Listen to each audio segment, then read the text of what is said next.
No. I've been saying it for years that Tarantula is the guy that you should be buying. They all laughed at me, but who's laughing now? Probably the sellers of that comic book. We're going to talk about why coming up next on the Ungraded Truth podcast. Detective Comics set a record for 1.8 million. Nobody really cares. Who are annoyed that people are asking them questions, is this book banned? That question didn't exist a year ago. Somebody's submitting like 25 vintage books and getting 15 9.9s. We always think, how can it ever get crazier? And then it always does. Ladies and gentlemen, welcome back to the #1 collectible show in the universe, The Ungraded Truth.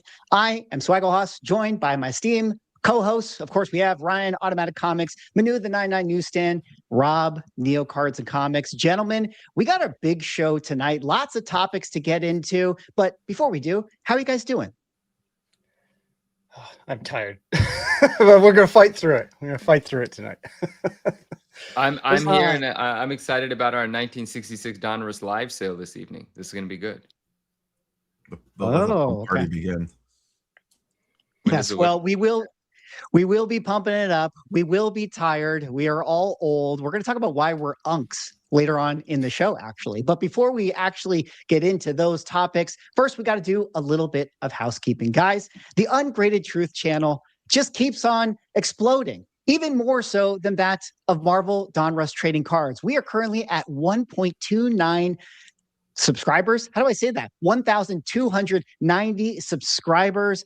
Head on over to the channel, guys. Get us to 1.3 because 1.3 is a magic number. Link is in the description. Also, we're over on Spotify. If you click this link right here in the YouTube description, we're over on Spotify. And look at us. We got 5 18-star. No, I said that incorrectly. We got 18 5-star reviews. We are 2 away from 20. Imagine this. You, viewer, could be that 20th person, Or someone could be the 19th person, and then the 20th person could be the 20th person. No shame to the 19th person. We need you there first. But help us get to 20 over on Spotify. We would definitely appreciate it. If you guys don't know, The Ungraded Truth is a co-stream across all of our various YouTube channels. We're over live on Automatic's channel right now. We're live on Neo's YouTube channel and his X account, as we are live on my channel and the Ungraded Truth official YouTube channel. So no matter where you're watching the stream, be sure to go into the description, head on over to everyone's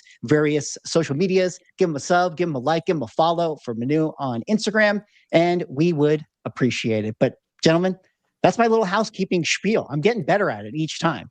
I mean, we are the only podcast with an 18-star review. So, I mean, take that for what it is. We are the greatest podcast in the universe. It's true. All right. Well, let's kind of table all of our intros for now, and let's get right into it.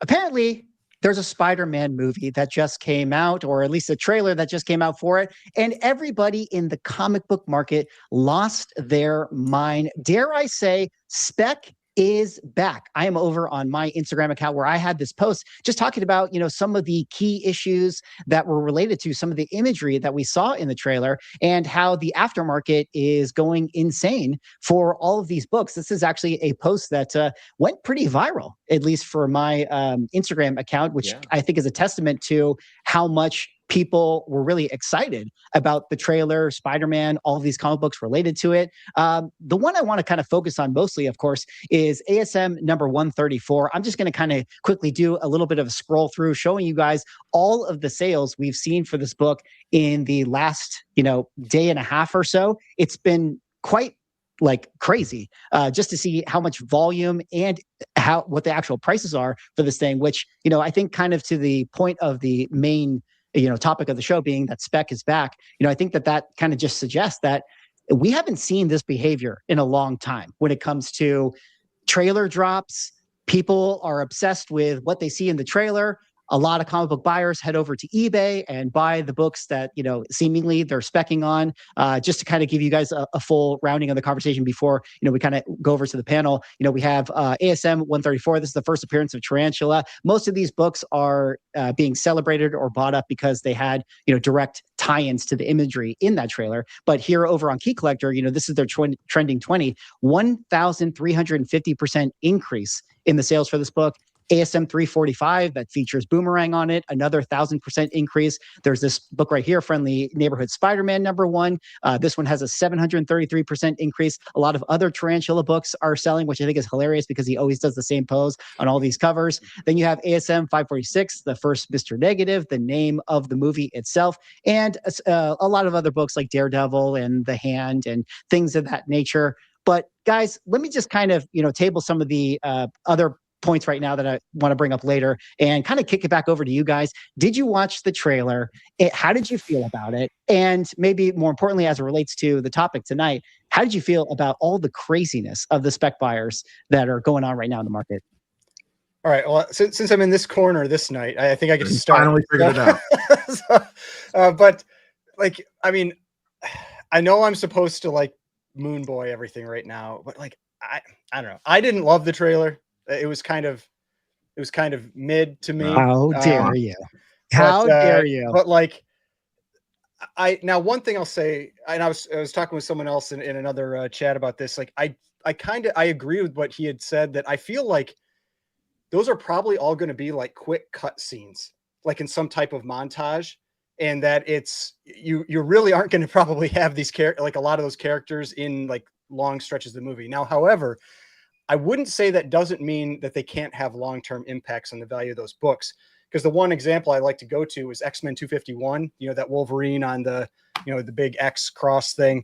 Because that book, I mean, what are we, like a year and a half after Deadpool now? A year? I mean, whatever it is, that book is still expensive from that 20-second scene, in the movie. So while I definitely wouldn't be out there rushing to pick up those books at these elevated prices, I wouldn't be surprised if they hold on for a little while, at least the more iconic ones that we see.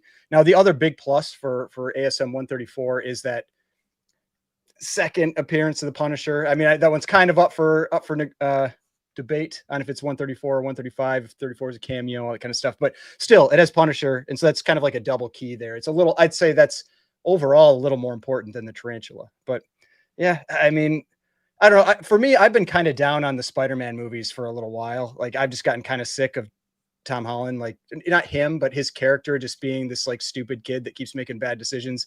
So if that changes, obviously I'm going to see this movie. I hope that changes and it changes my mind about it. But you guys, what did you think about the trailer and maybe more importantly, the spec aspect here that's been going crazy?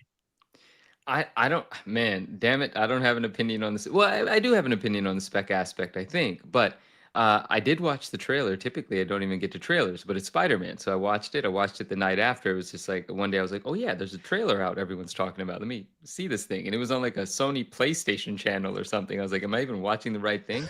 But it looked really good to me, bro. Like, it seems like maybe it's just the cut of the trailer that I watched, but it seemed darker than some of the other Spider-Man movies, like in tone and in kind of emotion as well. And there's just a ton of characters that just kind of like, I feel like are popping up out of nowhere. Like Tarantula is the last character I would have ever expected to see in the movie. It's like, where'd that come from? I think it's really cool that Punisher's in there. I heard someone leave a comment. I saw someone leave a comment somewhere, and this will tie into the spec. I mean, listen, 129 is a popular book regardless, right? Does this make it more desirable? Do more people go buy it? Sure, I guess that's how spec works, right? But I want to see an actual scene that homages the cover of 129. Like, that visual would be really cool to see. And I know it wasn't given to us in the trailer, but someone else said, they hope they see it as well. And so I look forward to that. I hope they're playful in that way. So in terms of the spec part, I think you guys know, like, I spec on nostalgia. I spec on other things. I don't spec on like waiting for an appearance. Well, there's one item that I am sort of waiting for that. But regardless, I'm excited about it. It's the way I feel about when markets move about anything. I think it's cool. Have fun. Be responsible. These are good books, cool books anyway. Spider-Man's the man. So, enjoy. And what's all this stuff, real quick, before we move on to Neo here? I want a question for all you guys. What's all this stuff about whether Daredevil's going to be in this or not? Is this like just some fun the movie studio's having with us, and Daredevil's obviously in it, or what's kind of the tie-in that people are talking about? He most likely will be in it. I think this is always like a Marvel movie trope thing where, they're always trying to bring actors and cameos into different things. And if you guys are paying attention to the MCU, Charlie Cox plays Daredevil, and on his TV show, Punisher is in it.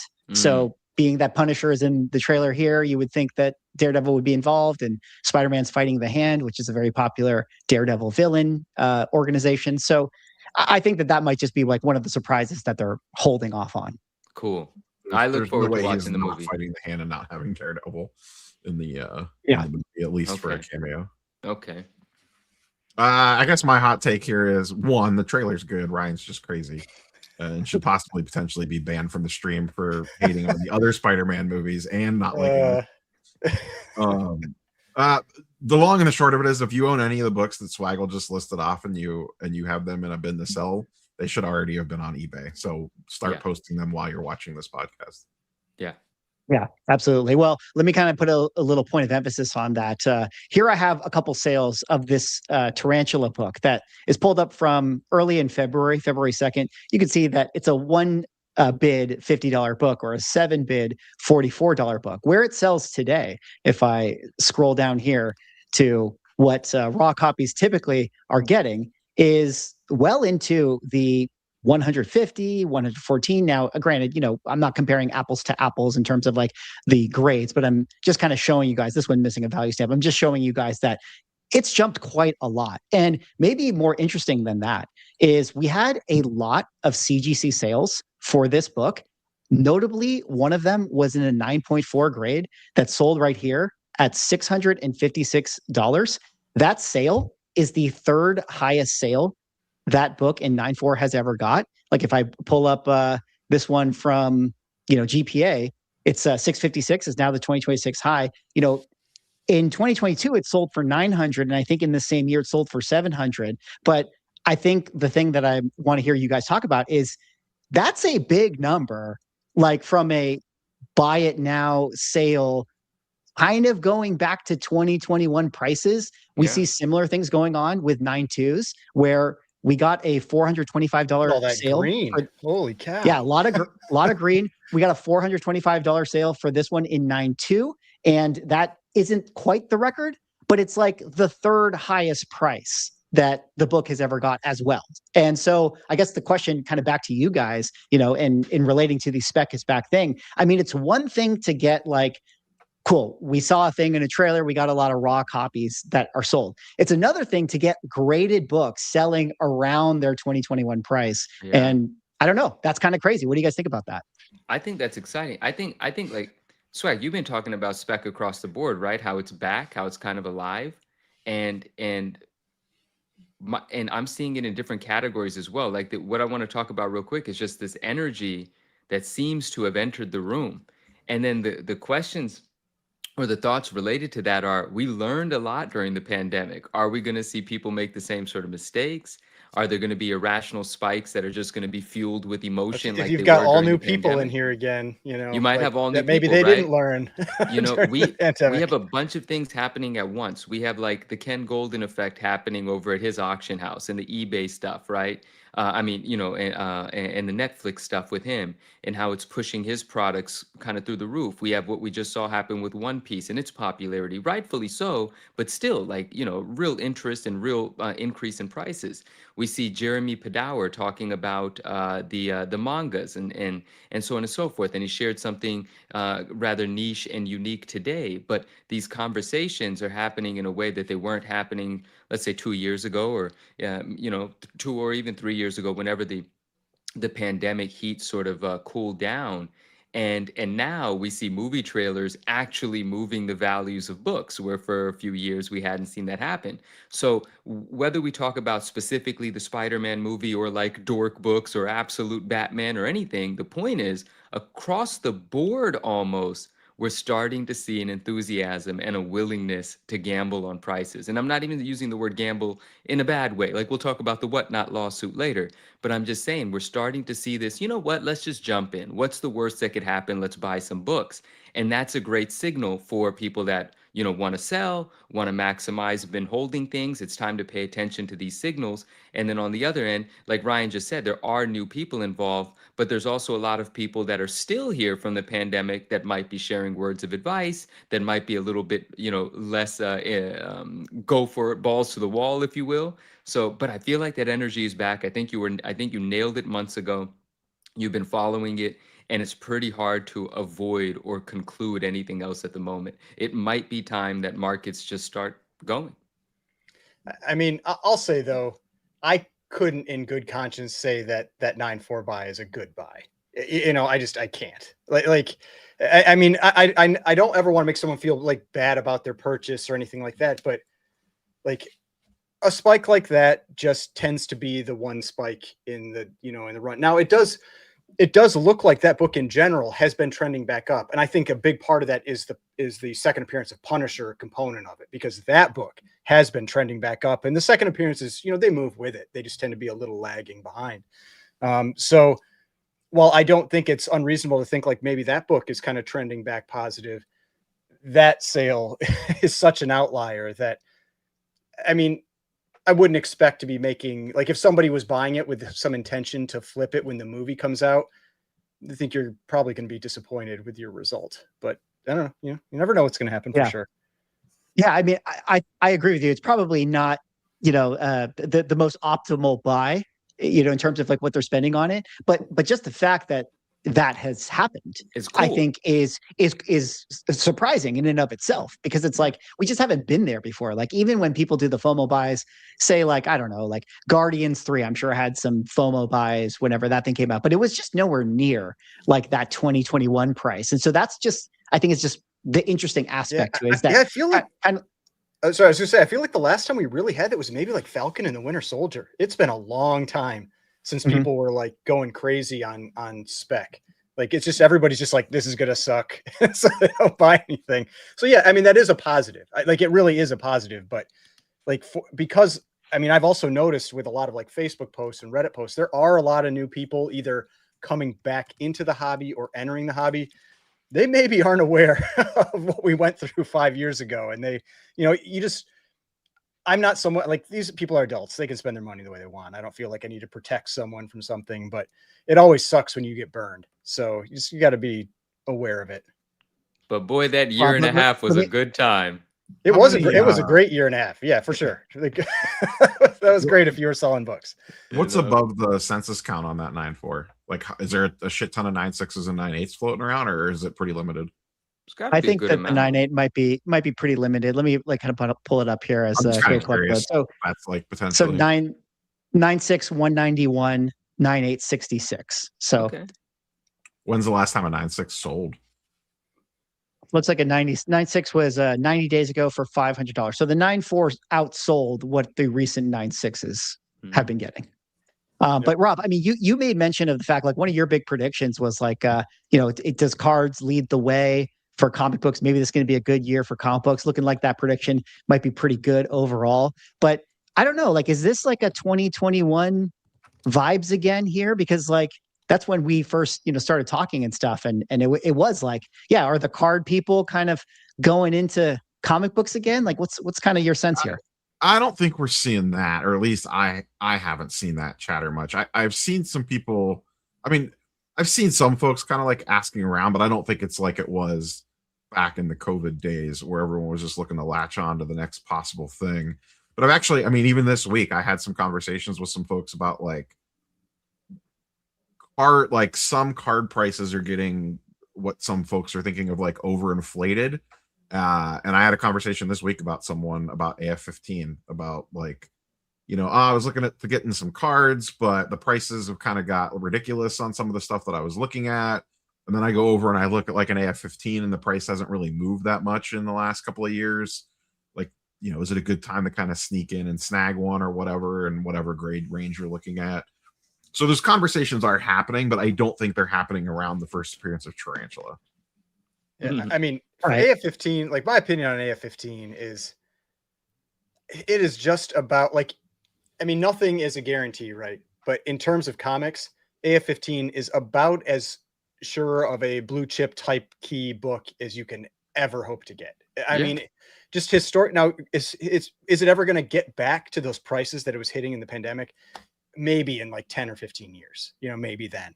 But it is one of those books that you just look at it long term and it just goes up. Like Spider-Man is the king of comics. He is bigger than Batman. He's bigger than Superman. Like Spider-Man moves the needle. People love collecting Spider-Man. Like I love the Golden Age stuff, but like I still love Spider-Man. like Spider-Man stuff is awesome. It's super fun and it's just nostalgic. Like it's one of the main things I collected when I was a kid, and so I think a lot of people just can connect to him regardless because of the movies and what they collected before. People playing video games now, that have Spider-Man in it. Like there's just a lot that you can connect with. And that, like, man, the AF-15 cover is so good. Like it's so good. Like it's like it's a key first appearance, but it is also it is one of the best covers of all time. You know what's funny about that is in the trailer, they obviously did the homage to it. Yep. And like you mentioned, Manu, they're like, oh, it's a little bit darker. Yeah. Maybe I'm just kind of dumb, but like I never envisioned that it was like an overcast day on the AF-15 cover. And then when I like saw them do it in the movie and then I looked at the cover, I was like, oh yeah, I guess the background is pretty gray on this cover. But I don't know. I just thought that was funny to me that I just never really envisioned it that way. But I want to double click. Oh, go ahead. I have two quick questions, is because since we're kind of talking about the AF-15 and stuff. So I've been going back and forth on potentially purchasing an AF-15, and I'll ask the panel because there's two things I'm looking at that both haven't really moved much in price, and they're drastically different. And this will hit swag probably more than most. Should I buy an AF-15 or a Black Lotus? I'd buy an AF-15, but I'm not a Magic guy, so. I love a Black Lotus. I think it's awesome. I don't know the liquidity of the Black Lotus as much as like there's not that, depending on what you're looking at, there's not a ton of them. They actually move pretty well. But even like watching, like I do watch Alpha Investments, and it sounds like he's been saying like vintage Magic isn't like super awesome right now. It just hasn't done it. It hasn't gone down. It hasn't gone up. It's just sat since COVID. Yeah. I'm not really sure. I mean, like I probably personally would rather have an AF-15 because like I'm more into comic collecting. I have some vintage Magic cards, so I'd rather have that. And kind of what Ryan said, I mean, can't go wrong with an AF-15. I mean, you can't go wrong with a Black Lotus as well. If you're going to do vintage Magic, that's always going to be historic. But I have to think that, one thing to just be said, and I'm not saying that the Black Lotus is not this, but with the AF-15, with Ryan, you're talking about it being blue chip and like safest. Like, yeah, there's probably like Golden Age books that are, maybe better and safer to protect your money. But the one nice thing about the AF-15 is you'll always have a buyer. So worst case scenario, if like you ever have to sell it or you need the money back out, like it's probably like within a day you'll get it sold. Whereas like a Golden Age book, you might have to auction a lot of that stuff. So there's a lot of advantages in that sense. Yeah, I mean, I had a 0.5 AF-15 and I listed it for, I don't know what I ended up. I sold it, I think, for like 11.5 or something like that. It was sold within a day. Like I listed it on Instagram and somebody had reached out and they're like, I want that one. It's just like, it's crazy. It's like a 5-figure book and it's just like gone. There's not many comics that in that price range that move like that. Slide into my DMs with those low grade AF-15s. Oh, the second question I had, I know obviously you talked about this in the video that you did, Swag, like AF-15 didn't move on the price bump even with the homage. I was wondering, did any of like the reprint covers or anything like that get a bump up from that? Like the more affordable, like CGC 9/8 of like, some of those homage covers, or I know there's a few popular reprint covers that actually sell for a pretty decent chunk of money. Did those see any bump up just because they're a lower price point and more accessible? I didn't check those ones specifically, but like maybe you're right that like, it tends to be that these like more affordable things are going to be more, impulse buys related to this stuff, but I don't know, Manu, I feel like you look like you were maybe going to say something about that, like, because you had, I know you've had the facsimiles before. Maybe there's one that you've liked to collect out of all of them. But what's your thought on that?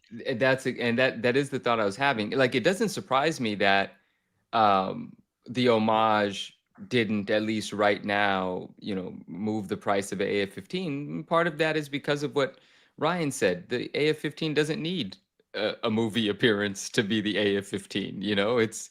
It's sought after as it is. Maybe a copy or two got snatched up faster, but it's a pricey book. It does well in the market, so on and so forth. But no, when Rob just brought up the facsimiles and things, I got to thinking, oh yeah, I'm actually submitting another one. I have a PSA 10 of one of the ones that I really enjoy, which is the facsimile from it's not too long ago. I forget the year, but this copy comes in two versions, one with the barcode and one without. And the one that looks more like the AF-15, of course, is the one without the barcode, right? And the only difference there is where the AF-15, correct me if I'm wrong, says 12 cents. No, does it say 12 cents? It's 12 cents. Yeah. 12 cents. This says $3.99, right? Like, that's how you tell it apart. But it's a really cool one. And it's like, $200 in a 9.8, $300 in a 9.8, depending on if it's barcode or non-barcode. But yeah, maybe those do have more interest right now, because that's a great way to own that image. And so I could imagine the homage spiking those, but makes sense that it might not do much for something that's already really expensive. But that's what got me thinking I'm going to list one on eBay right now. And you can say like I pumped it for you. You're welcome. Sometimes big books can move with movies, though. Like I remember, like the first appearance of the Riddler, it really moved with and that's a 5-figure book in almost any grade, and that book did actually move with that last Batman movie. So it can happen, but yeah, I mean, Spider-Man, I don't know if that one little shot is going to move an AF-15.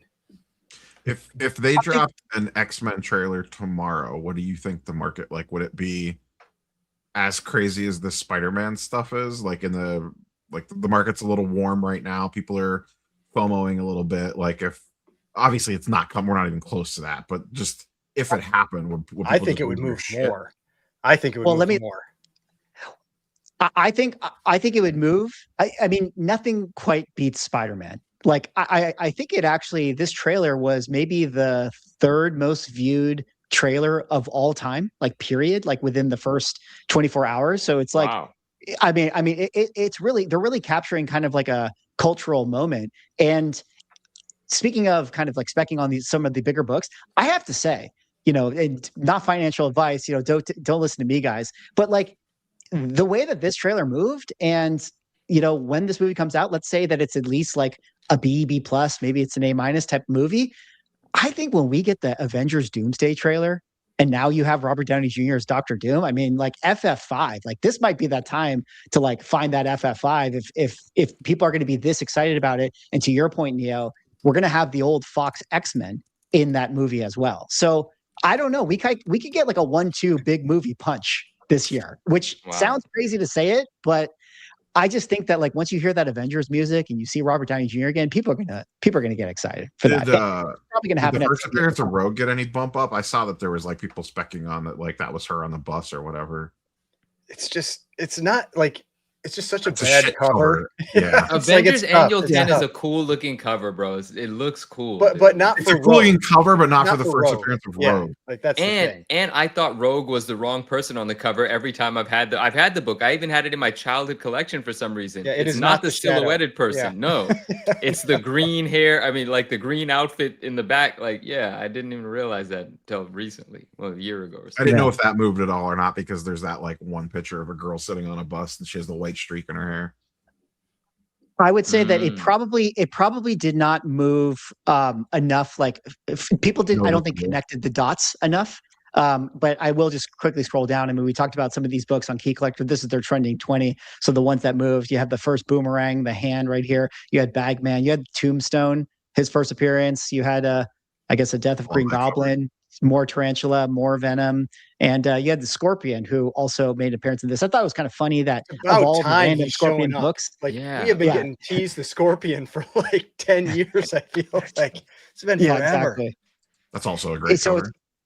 It's funny because like this one moved, but at the time in which I did my video, I didn't see many ASM 20s move, but maybe that has changed. And then, of course, the Punisher getting a little bit of love too. So I don't know if anyone kind of jumped on the Avengers Annual train. Someone, I don't know if you want to pull it up. Someone said Avengers Annual 10 is almost all green on GPA. Nice. Oh, shout out to Philip right here. Well, there you go. It's a dope book. Yeah, shout out Phil. It's a dope book. I mean, my thought on the X-Men spec though is just that, like, I feel like people are generally expecting Spider-Man. Like, I know Derek said like people have been kind of specking on mutants for a while, but I don't think there's been like the hype for it. Like, I think if we see something cool on screen with them, I do think that would be a big mover for a lot. And there's so many books tied to the X-Men that could potentially. That's the thing. There's so many like random characters that people love. Yeah, that could go crazy. Well, let's kind of put a fine bullet point on it. I mean, you know, I say it in jest on our thumbnail with Spec being back, but is it kind of unironically in a way? Do you guys think so, or is this just like a flash in the pan sort of moment?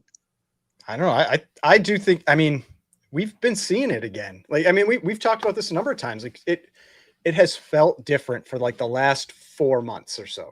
You know, it's like, just like from what I've seen, like on my YouTube channel, just like feels like people are more positive. I'm getting more views on comic related stuff. Like, it just feels like there's a renewed interest. Like in general, I've seen sales have increased for stuff I'm selling. Like, I mean, it does. And we have all the image spec that's been popping off, you know, I mean, stuff that we haven't had happen for, you know, since, I mean, 2021 was very focused spec, but like the other type of stuff, like probably haven't really had since like 2019. And so it's been a while. So I think it's kind of cool to see. And I know, Swag, you just said, you say it in jest, you say jokingly, Spec is back. And I'm going to just double down on what I said earlier.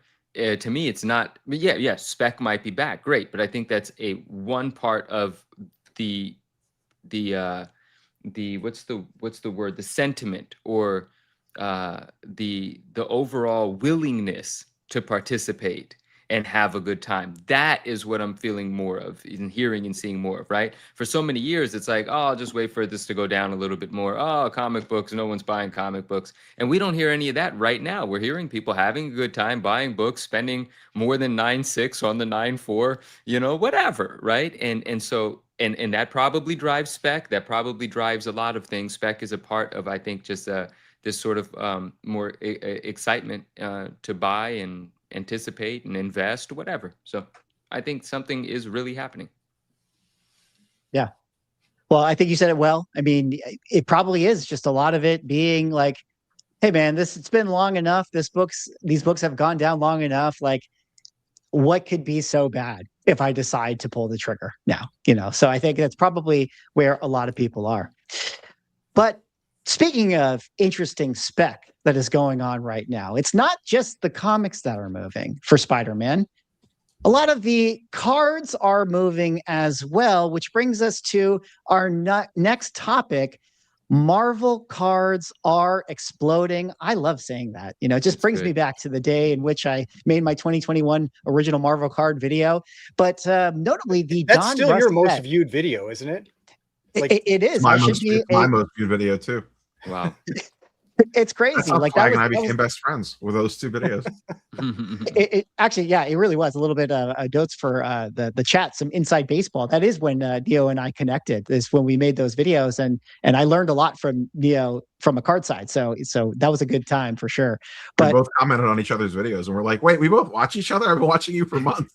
That's amazing. Yeah, it's awesome. So now we're kind of in this, you know, resurgence again. Here we are, you know, 5 years later, and these cards are kind of having a little bit of activity once again. I'm just going to kind of quickly flash through some of these high sales. I mean, we have a PSA 1 of card 34, quote unquote, Spider-Man's rookie card selling now for $1,000. There's a bunch of auctions that are occurring right now where the mid grades, a 5.5 sitting at 56, a 5 sitting at 41, a PSA 5 sitting at 43. I'll kind of just table it right there and just kind of throw it over to Manu. You know, this is some red meat for you, but what do you kind of make of this recent explosion of the Donruss set once again? And what's just kind of your thoughts on this? Is this for real? Is this like correlating with the trailer as well? Like, what are you thinking? Nothing to do with the trailer. It is for real, but it does feel like short-term spikeage, right?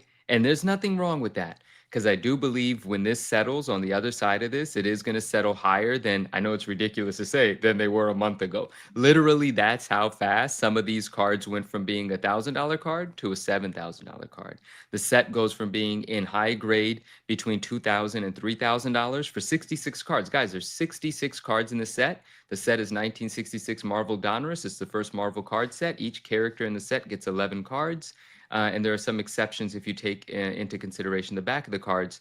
Some people have deemed some of the cards rookie cards. Some people like to say the whole set is a rookie set, right? Because it's like the rookie year, rookie release. Anyway, there's been this increased enthusiasm, this new enthusiasm to get into this set. And I know some of the I know some of the people buying, and some of them have recently become like clients, customers, and friends.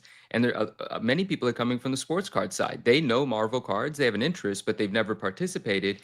And there is something really interesting happening. And it's not just because he's been banging the drum for a while. He's had his favorite 66 card for a while, and he's added more. I'm talking about Gary V. And, you know, you and I, we did a video a year and a half ago, 2 years ago, whatever. Justin and I have been talking about the set for years. I talk about the set as often as I can. I buy, I sell. I love it. I started investing in it a couple of years ago, and I'm happy to see this. But it seems a little irrational, right? Because the card, if we just talk about card 6 and card 34, the Spidey cards that are the most expensive out of the Spideys of the set, they're selling for like many, many multiples than they were. Did we lose swag for real? I'll just keep going. But keep going. He warned us. But Derek says Manu's all in on 34. I'm all in on 6 actually. But Can't the guy just turn on his lights, without you having to call it out? I was trying to slip away for a second. They know the ninja popped up or whatever your icon is, right? And I was like, where'd he go? No, but so regardless. I started the stream and I was just like, what is wrong with my lighting right now? I'm like, I don't have my lamps on. And I was like, let me just slide away while Manu's talking. But you know what? The mic sounds good though. The mic sounds good though. That's true. That's the only thing that matters, You know, I was paying attention to Mike. I didn't think of the lighting. But getting back to what I was saying, sorry. Dude, some of the cards are just like a set that would be for $2,000 to $3,000 is now $7,000 to $8,000, right? And that's okay. It's fine. But I think the buyers that are new to this, that have the pocketbooks to do this, there's a possibility that they become exhausted, right? Like they buy up enough and they're happy with what they've got. Because right now there's this, oh, I don't care, I need to get my rookie cards. Because some people are finally waking up to the historical significance of this set. This literally is the first time these characters are printed on cards, and it's Marvel's first card set. So whether this is a spike in prices, I think over time it continues up anyway, because its historical significance is finally being recognized outside of an audience that already recognized it, but a small one. The Marvel card community is tiny, right? So Gary V's talking about how card 1 in the set is the first Marvel card ever. And that's a fun sentiment to be attached to. The entire set came out at the same time, but it is card number 1. And that card, which previously had done squat except for set builders, because historically card 1 and card 66, you know, kids back in the day, this is how the story's told to me, they were just bundled up and rubber banded, right? And so the top and bottom card would get pretty beat up. And so card 1 and 6 was always kind of sought after in high grades, but now it's sought after regardless. And even card 34 and card 6, they're not rare. There's been plenty of them. I've sold plenty of them. But maybe they become rare now with a larger audience desiring them, but they were always rare and high grade. The crazy premiums were high grades. Card 34, and guys, I'm sorry, I'm going, but like, I'll stop. I really love this set and I love what's happening. But there is a chance that prices come down, but they'll continue up, is my belief. But card 34 only has 2 PSA 10s. They're both owned by the same individual. Like, this would be a great time to bring those cards to market, but that gentleman is not doing that, or he hasn't yet. So he believes in the long term. But could you imagine if a PSA 4 is $5,000, if a PSA 3 is $5,000, a PSA 8 just got listed for $15,000 or $25,000 or $50,000 just got listed for, not purchased. Someone's trying to see what they can make happen here. The last high recorded sale of a PSA 8, and it's the last time we've seen one sell, was $6,600. That was thousands above what it had previously sold for. But if one of those 10s pop up, bro, like I used to say, it's a 50K card. I feel like right now it's a $250,000 card. If a 10 of that went to Golden, the way he would promote the first Spidey card ever, the rookie Spidey card, one of 2 and a 10, $250,000. I can't believe that guy's not selling. I'll take a breather now. I love what's happening, but take some precautions here because it could pull back some, but it's exciting.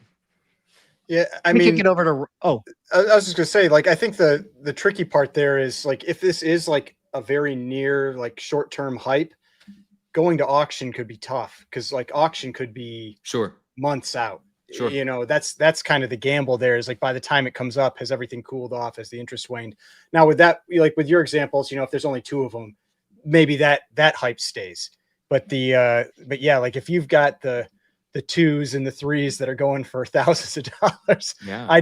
I'd probably be capitalizing on that. Oh, you have to be selling into this. If you've got them to sell, you have to. And there's no shame in it. There's no feeling bad about it. The people that have this kind of money to spend, they're probably reasonably smart. They're having a good time. Like I said, I've spoken to some of those folks and they're enjoying themselves, man.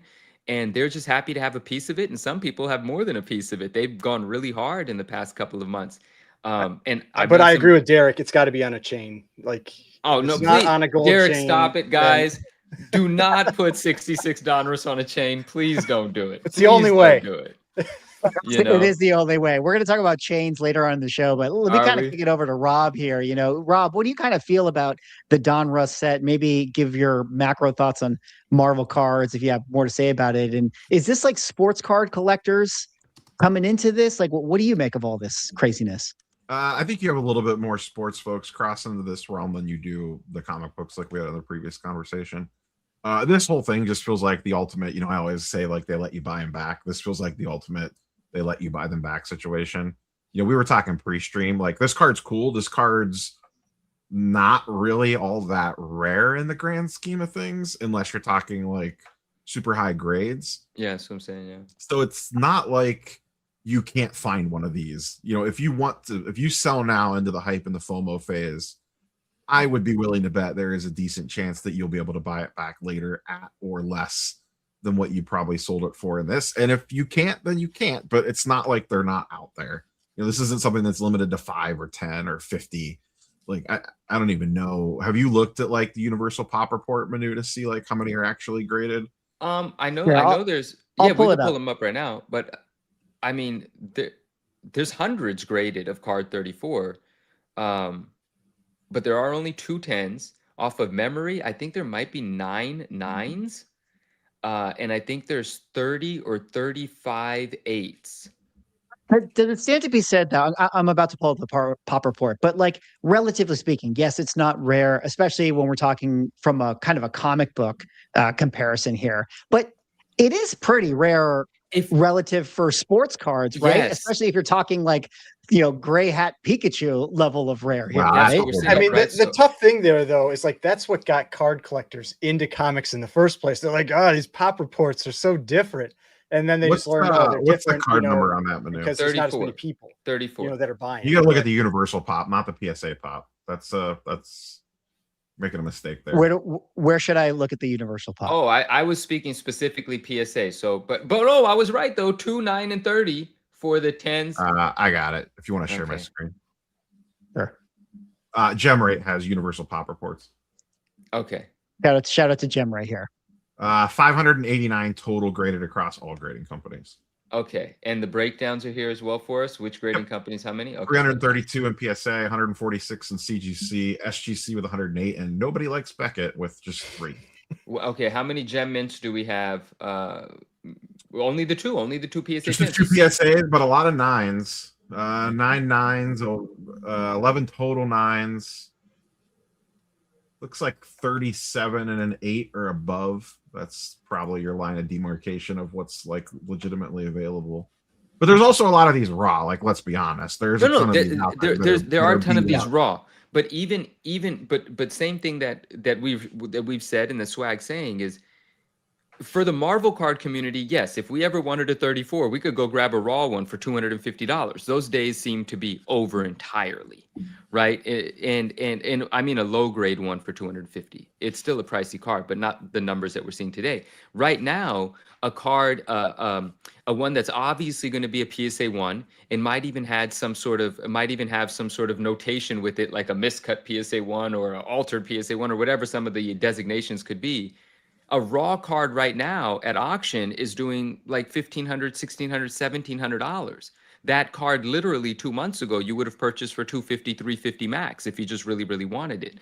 Now, the point that we're making about scarcity is in the Marvel card community, the lower grades never felt scarce. It's just like you said, Neo, if we wanted it, we could get it. But if this market is actually opening up to just general collecting and someone wanting a piece of history, sports card people, TCG people, whomever might see this as something they're, an investment for the long term. In that regard, if that demand, because I don't know the size of that demand could make the card scarce. It hasn't been scarce before. That demand could, but that demand just beginning has certainly brought a bunch of them onto eBay. This is more than we've ever seen on eBay. Can we take a moment? Is this in poor taste? Swag, have you been watching the chat? There's Como has just said, "Rest in peace, Sam Keith," and I just wanted. I didn't. I don't even want that. Huh? It just happened. Rest in peace. That's awful. I do not want that to be the truth. Sam Keith is one of the most amazing artists, one of my favorites, so many people's favorites. Has nothing to do with me, so many people's favorites, and just want to take it doesn't like it's true. I double checked real quick. All right, let's rest at least according to Google. Yeah, Google confirmed it when I was looking at it as well. Yeah, R.I.P. Sam Keith. Yeah, it's unfortunate. Wow. Were you saying, Manu, about the card here? It might become scarce with the new audience of buyers, but it hasn't been scarce before, right? But if people want to buy it and hold it, it might. But what I was telling you about when we were talking about how quickly people should bring these cards to market, so on and so forth. Like, you have to strike while the iron's hot, because the prices now, just the asking prices, are so ridiculous. I just think there's a chance that even the people that have been buying will log back onto eBay and see and be like, do people think I'm stupid? Oh, now you want to ask 50 grand? I just paid you 5,000 for this last week. Now it's 50. And they're just going to leave. They're going to be like, all right, this is getting ridiculous. And then you'll see everybody start slashing prices to get the sale, because they're already in this mode where, like, no, I got to catch this. I got to catch this money. And the money might go. And then that's how the prices will come back to some kind of an earth. And they're not going to come back to where they were, but, a little bit down. It does seem to, and correct me if I'm wrong, Manu, but it feels like that this set has also kind of spurned some, we were talking about Spec earlier, but it does seem like other vintage Marvel stuff has gotten a little heat as an overflow from this. Like, I know that first Venom card from the 89 McFarlane set. I saw Justin talking about like some of those older from like I think it was 1980 or something. I forget the set. Yeah, the Wolverine card. Yeah, they're like square bound. They're not like a full size card. It seems like a lot of that stuff's getting some overflow effect, and I think it's being driven from this. I will say that scared me, because that's the same thing that happened the first time Marvel cards popped up. EMGs took off, and then everything else took off with the rise of that, and a lot of people got burned. Hear me out real quick, though. Because I like what you're saying, and I agree with what you're saying. I have had many conversations about the first Wolverine recently, and it's directly because Spidey took off. Let me get a piece of Wolverine while people aren't looking, right? And in fact, not just Marvel, I picked up my first Batman rookie card. I've never owned the card. Now I own a 66 Black Bat PSA graded, starting small, but picked up my first one. I picked up a PSA 6. Happy to have a piece of the action, right? It's just a rookie card that I never owned, and I'm happy to have it. I think it's very cool. And also, not just the first ofs, some of the less appreciated stickers from the 60s. I don't even feel like saying this because I don't have enough yet, but the 67 stickers are something that people are taking an interest in as well. The Marvel stickers, they're very cool, because a lot of the first appearances don't happen in 66, they happen in 67. And that's something that obviously people are going to catch on, and those prices will go up over time as well. Now, the difference that I wanted to make between what you said in the pandemic and like how 1991 Marvel Universe made all the Marvel Universe sets go up, everything, is these cards that you're mentioning and that I'm mentioning right now actually have historical significance. They're actually the first time those characters appear. So I look at it more as if finally people are starting to let's not assume some of these cards weren't always expensive. These cards in high grade are ghosts and are expensive, but now people want them so that they can say they own that first appearance on card.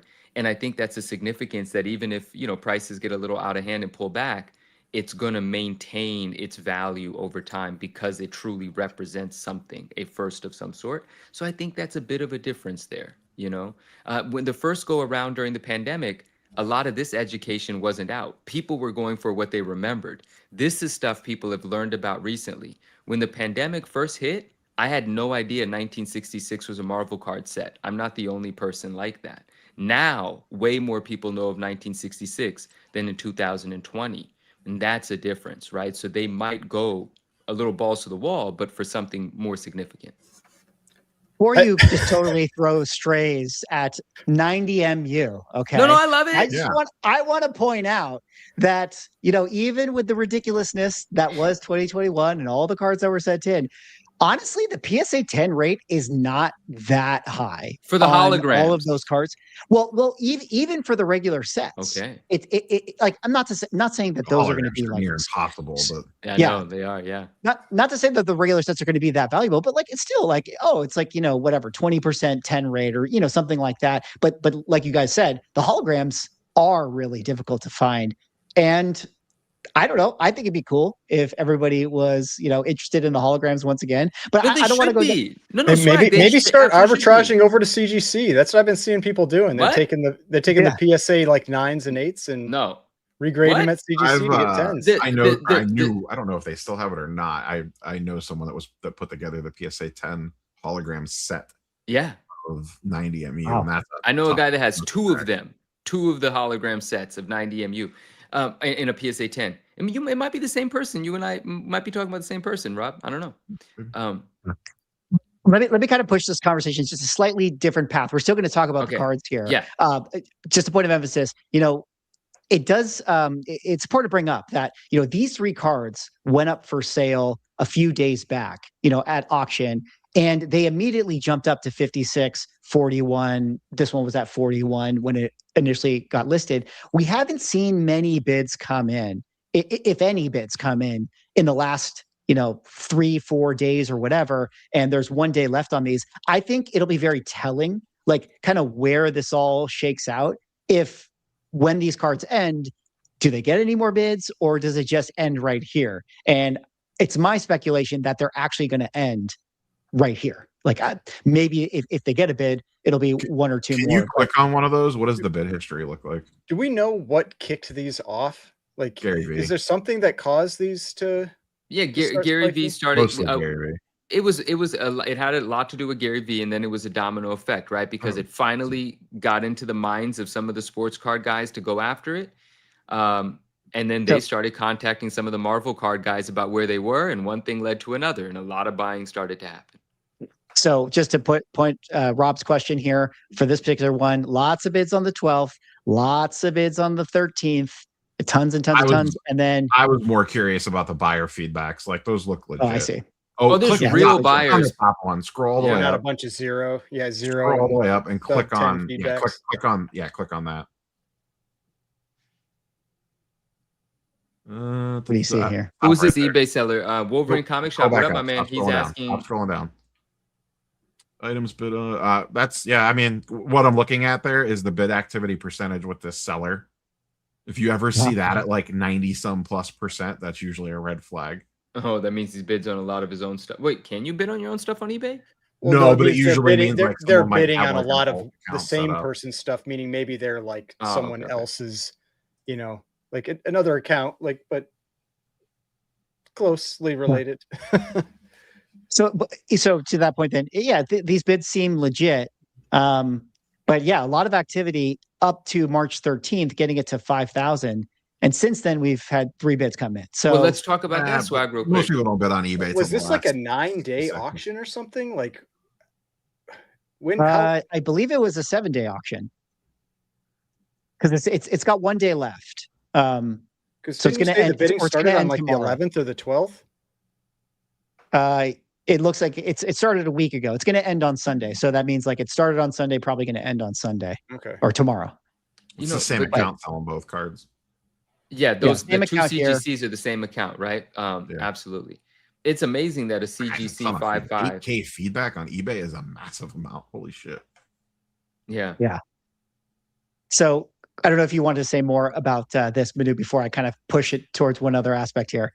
No, I think you and I have talked about it. This could have been a 4 or 5 day moment that you had to cast a net to catch some of the irrational spending, if that is what it is. And this could be people that got caught up and they started bidding, and then they saw more of them come to market, and they're just like, "Oh, let me pump the brakes." It could be that. It could be, and there could be a decline after this, or we'll just wait and see, or maybe it enthusiastically got to. Dude, $5,655 for a CGC 55 is nothing to sneeze at. I don't think that no one would have imagined that price for that card anytime in the near future, right? And so, like, even if it stops flat here, that's a great number for that card. Definitely. Well, I think it's interesting, some of the things you guys were saying about people recognizing the card values and the excitement of people getting into cards. Shout out to Hakes Auctions here, who recently had a world record for the 1940 Superman card, 36, in a CGC 15 that sold for, say, roughly $30,000. This is the card that is recognized as Superman's first appearance. And so it's kind of interesting that you have a lot of like, this type of money going into these types of things. There was a Facebook meme that I thought was pretty funny and relevant. That was like, would you rather have for 10K the 0.58 of 15, or seemingly what some of these card 34s might start to get? And then lastly here, I talked about this post in my video, but someone brought up the fact that a 9.8 of New Mutants 98, which, of course, if you guys don't know, is the first appearance of Deadpool in his comic book form, but it is the first appearance, sold around $900. And then a PSA 10 Deadpool rookie card sold for roughly around that same price. So here you have the card being the same price as his actual first appearance in the comic books. And there was a lot of, people in the comments saying like, oh, you can't compare a PSA 10 to a CGC 9.8 because a 10 is a perfect grade. And I was just like, okay, like I can't believe people actually think that or saying that. Like a 10 seems like an accurate comparison to a 9.8. It is. But it absolutely either way, is the comparison. That card is Yeah, very either way- hard to gem. Yeah, I think there's not only too like many. 40. There's 40 on the census, but 40 and it Ryan, has a let me 3% gem rate.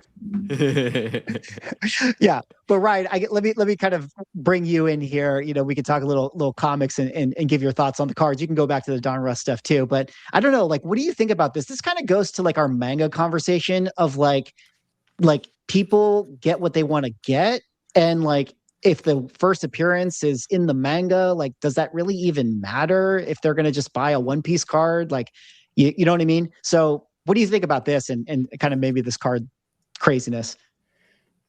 I mean, I don't think it means that. I don't think it means that there's the same demand for them, right? Like that's the thing. Like, yeah, there's I don't know how many thousands of 9.8s of New Mutants 98. Like I know there's just thousands and thousands of them, and there's, like I said, I think there's 41 of the X-Force Deadpool card in a 10.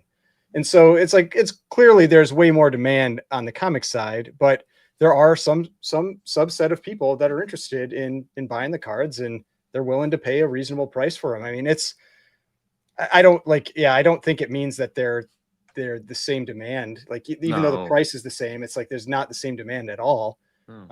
But like I have a ton of those X-Force ones with the cards inside, and I don't have any interest in buying a Gem 10, a PSA 10 Deadpool card, but I prefer the comic a lot more. I don't know, like the card rookie stuff doesn't, I don't know, it's never really appealed to me. I like the Marvel cards, the DC cards, that kind of stuff has just never been my thing. It doesn't mean maybe I won't get some interest in it later, but I'm more on the card side. I'm much more on the things that have traditionally been more collectible cards, like like Pokemon and that kind of thing. But that's my take on it. Neo, I did want to say you brought up. Sorry, Swag. I don't have to say that. Go ahead. Right. Go ahead. Neo brought up the Venom rookie, and I just want to say, because for a second I was like, was that related? I did sell a Venom PSA 10 just the other day. But the Venom, the 1989 card, not the 1988 sticker. And I'm looking to do a deal on the 1988 sticker. And I was like, wait, did that happen because of the rookie thing? But no, that gentleman and I had been speaking about that card previously because previously he bought a 9 from me weeks ago. And that's kind of like before this whole 66 Donruss thing even like started to spike. And then, we were able to do a deal on a 10. So anyway, sick card though, 89 Venom rookie. If you got them to sell, I'd like to buy them from you. Thank you. Well, I have some data to clap back on Manu if you want to do a quick share screen for me. No, nothing that's going to tell me I'm wrong. Please, no, thank you. Next subject.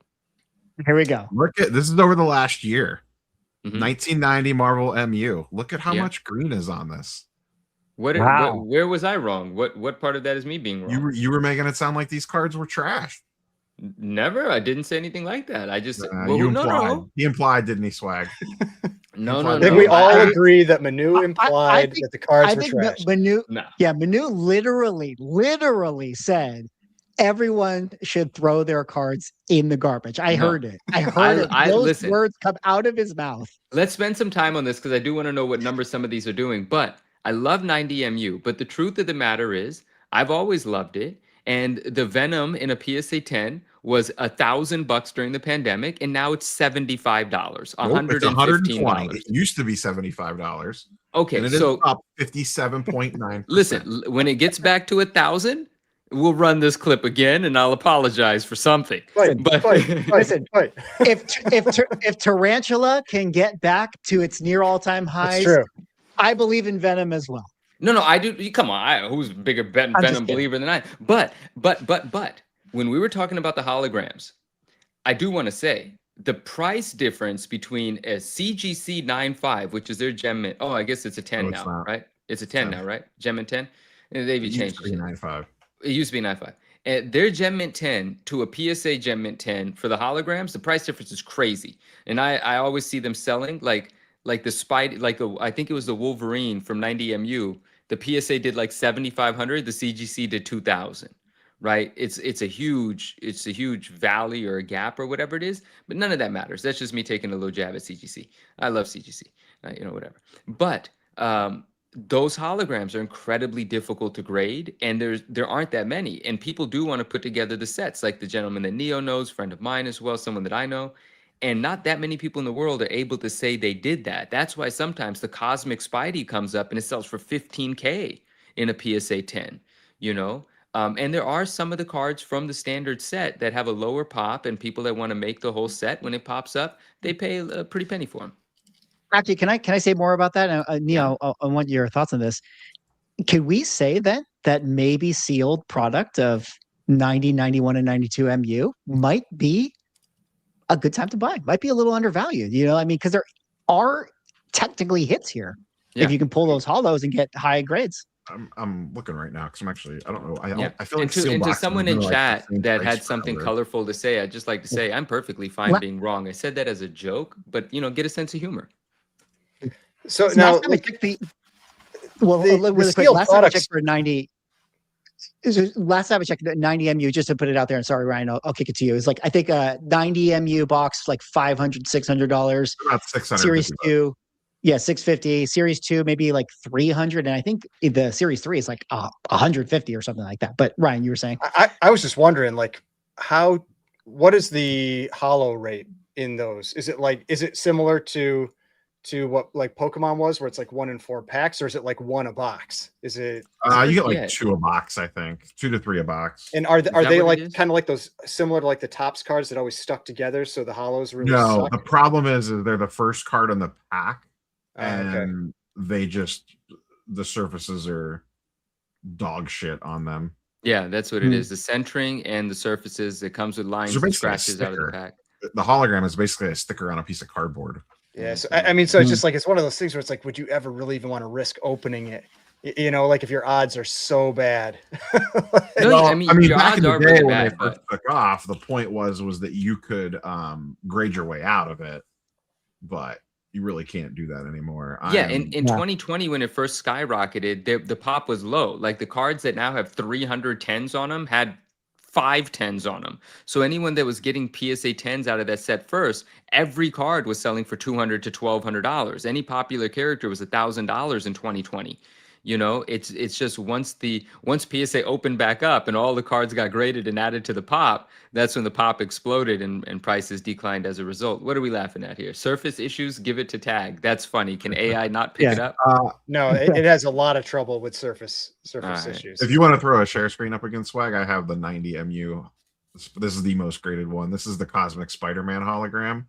Look at this gem rate. 0.5%. Yeah. 0.5, baby. 12 PSA 10s. That's awesome to me, though. Out of 2,300 total graded. See, that's why I said send them to CGC. You get those 10s. You buy the 9s or the 8s. They're a whopping Send them to CGC. 1.6%. So good luck with that. No, the CGC ones. Oh, 4.6. Sorry. Yeah.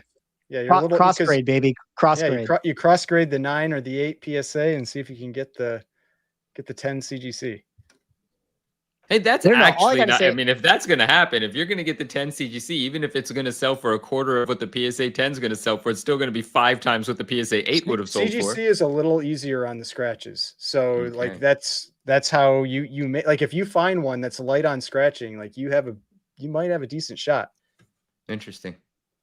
I've never submitted a card for grading to CGC, although I have CGC graded cards. So I've been watching some channels lately where they basically, that's what they do. They buy PSA 8s and 9s and they submit them to CGC to try to get 10s. And they, it doesn't sell for nearly as much as a PSA 10, but it sells for a lot more than the PSA 8 or 9. Right. Rob, what are you showing us? I see a Cosmic Spidey up there and I see an MU box. That's what you're showing us?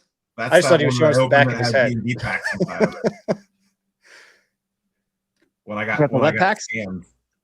Oh, dude, that was a legendary video. With the scam box? That's it. I kept it. That's right there. Shit. Oh man. Yeah. I gotta say, that does scare me a little bit, but after making my own video, I was starting to drink my own Kool-Aid. I was getting excited. Like, maybe I should buy some sealed product and rip some boxes. I was kind of feeling it. But very interesting to see, how the Marvel card market is moving.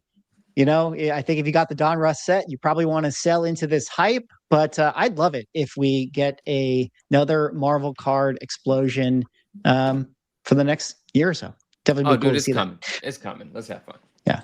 But shout out to Stony Maloney 1 with the $4.99. Get the stream to 50 likes. I agree, Stony. Thank you for that. And Jose says, for the $10, a message from my wife to Swag: spray paint your Swagahoss sign cord black. Listen, all right. I've seen this comment before. Somebody has pointed it out. I'll point it out to you guys. See how like my sign has that cord right there? Now I see it. I didn't know it before, but now I can't not see it. I'm sorry that the cord is there. Like, I feel like my background's pretty good. That's my one little flaw right there. Maybe you don't have a sweet pipe coming out of your wall. Yeah, at least it's not a pipe. But Swag, why not just do what our friend said? Let's spray paint that thing. I'll be over there later. We'll spray paint. We'll have spray paint. All right, spray paint. I think it'd probably be a little more efficient for me to put like black tape. That might be easy. Yeah, that might be a good solution. Yeah. Let's ease up on the background shaming. Okay. Yeah. Sorry. I didn't mean. I still have a Christmas wreath up. I mean, what are we doing? Yeah, that's pretty amazing. All right, guys. Let's move on now to our next topic, which was a huge story within the hobby legal land.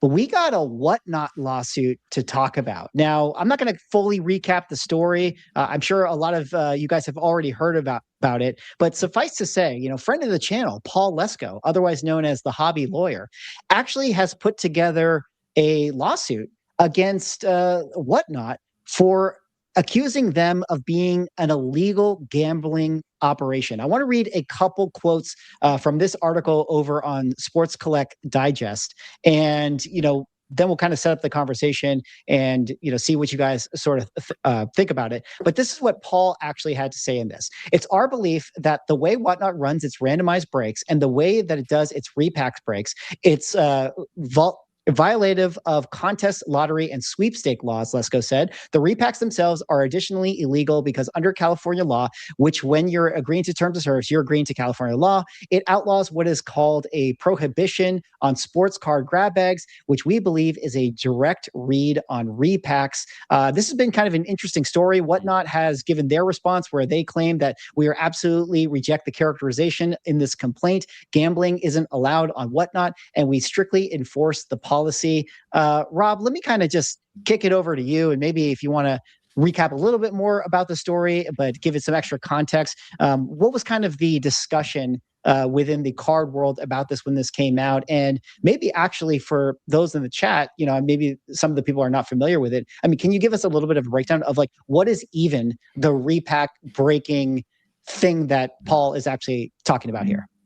Yeah, so I think the key distinction to make, well, there's a couple things. One, what he's really going after isn't so much that like breaks are gambling. He is going more after the way teams are distributed in breaks. Like it's the gamble before the gamble even begins. Because the way a lot of these work, both for traditional wax boxes and for repacks, is there's basically two primary ways to sell. You could sell as PYT, which is pick your team. So if you want to buy the Lakers, you say I want to buy the Lakers. It has a set price. Most of them are random teams. So they put together whatever the break is, and then they auction off the various teams. So they would auction off the Lakers. They would auction off, they would auction off like 30 spots to the break. And then once those 30 spots are sold, you have no idea what team you're getting. Then they randomize it, and then you are randomly assigned a team. So the gamble begins before you even open a pack. That's kind of one of the big things that he is going after. The other thing that he's going after on the repack side of things is there is a California law on the books that I did a video on like 3 or 4 years ago, that if you read it, it basically says repacks are 100% illegal. Like the arena clubs, the courtyards, all of that stuff, it does not fly in the face of this law. It's just one of those things that nobody actually wants to enforce. So he's kind of looping that in as well. But the weird thing with this is that Whatnot's terms and service require arbitration. You can't actually sue them in open court. So none of this is going to play out for the public to see. And no matter what happens, there won't really be any legal precedent set, because it's not like a case on the books that if, say, Paul Lesko thrashes them, that someone else can take that and then go, well, I'm going to use this precedent to go after eBay Live or Fanatics Live or one of these other ones. The other thing that's come out in this is he has, because I've looked at the filing, but it's like 150 pages. He has very explicit evidence of just straight out fraud, where the breaker is literally texting people being like, you want to bid on this team, it has the case hit in it or whatever on the repacks side of things, because they could technically know what's where, when they're putting these things together, because it's a handmade product. It's not coming from Topps or Panini. So there's like, he has straight like screenshots of text of, hey, you want to really make sure you win the Chiefs tonight or something, along those lines. And then there's other ones. Wasn't there something where Whatnot was like requiring like certified repacks from They PSA, are, but the rumor was like that they dropped that because the breakers complained it wasn't as profitable. Rob, you can talk about this thing if you want to. Screw the consumer, right? That. It doesn't matter. And then the other part of that was people basically saying like, hey, bid this up. Like they were setting up people to show bid on their stuff, like Sure. to bid up the prices on teams or spots and breaks or whatever. So I'm pretty sure it's a mess defensive, all it's around, defensive basically. bidding. It's not show bidding. Yes, it's defensive bidding. Yes.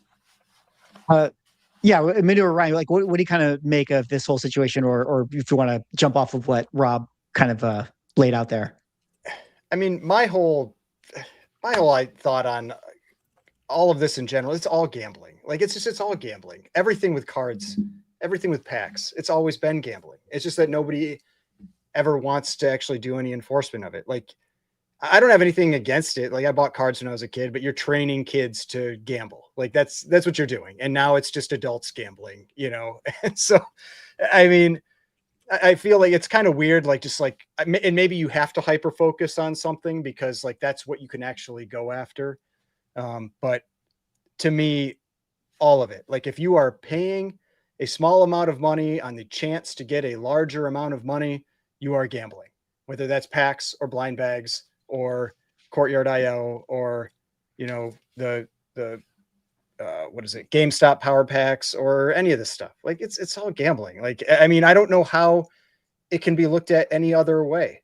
But I don't think anybody probably really has the stomach to do the enforcement that would be necessary for it. And I imagine there's a lot of money out there that's going to push against any type of enforcement.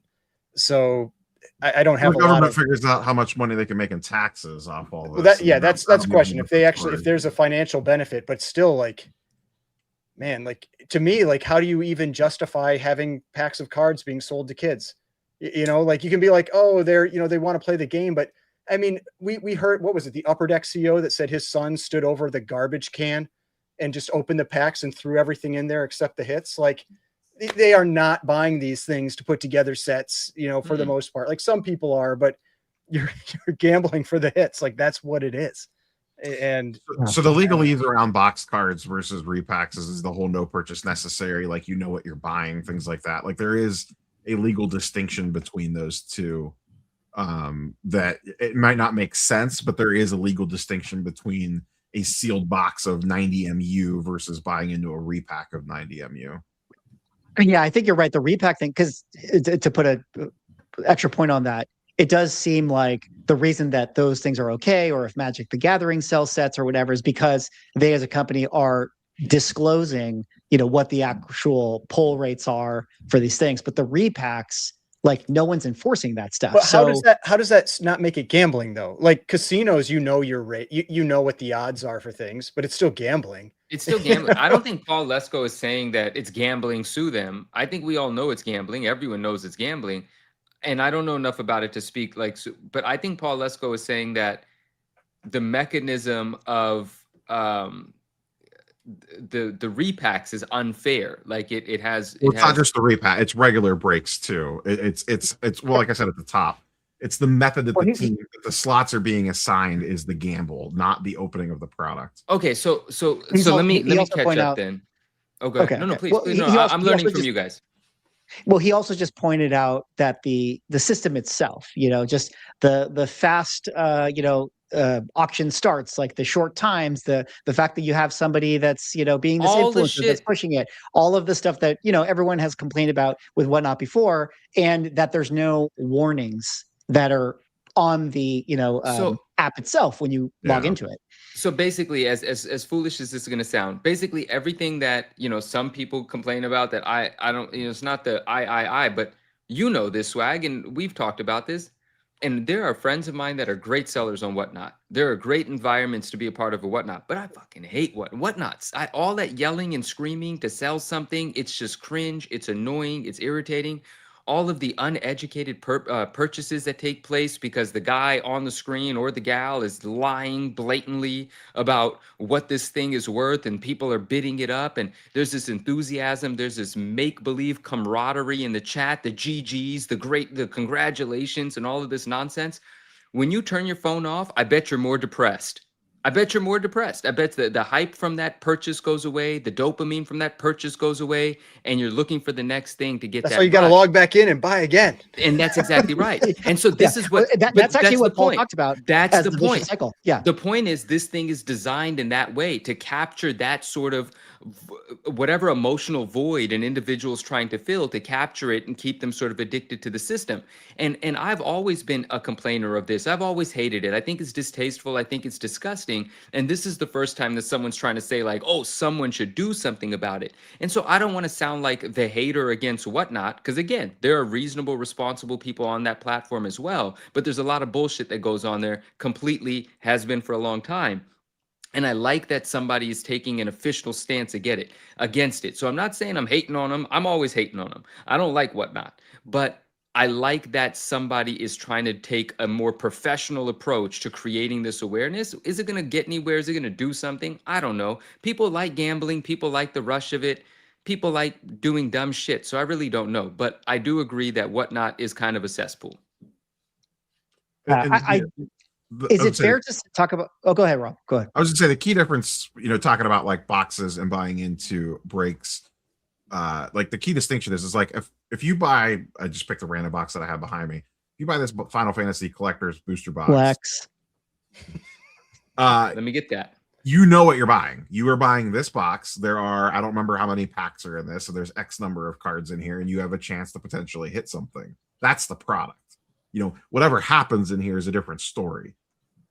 When you're buying into a break, whether it's repack or regular, you have no idea what you're getting. You could be getting 1 card, you could be getting 30 cards, you could be getting no cards.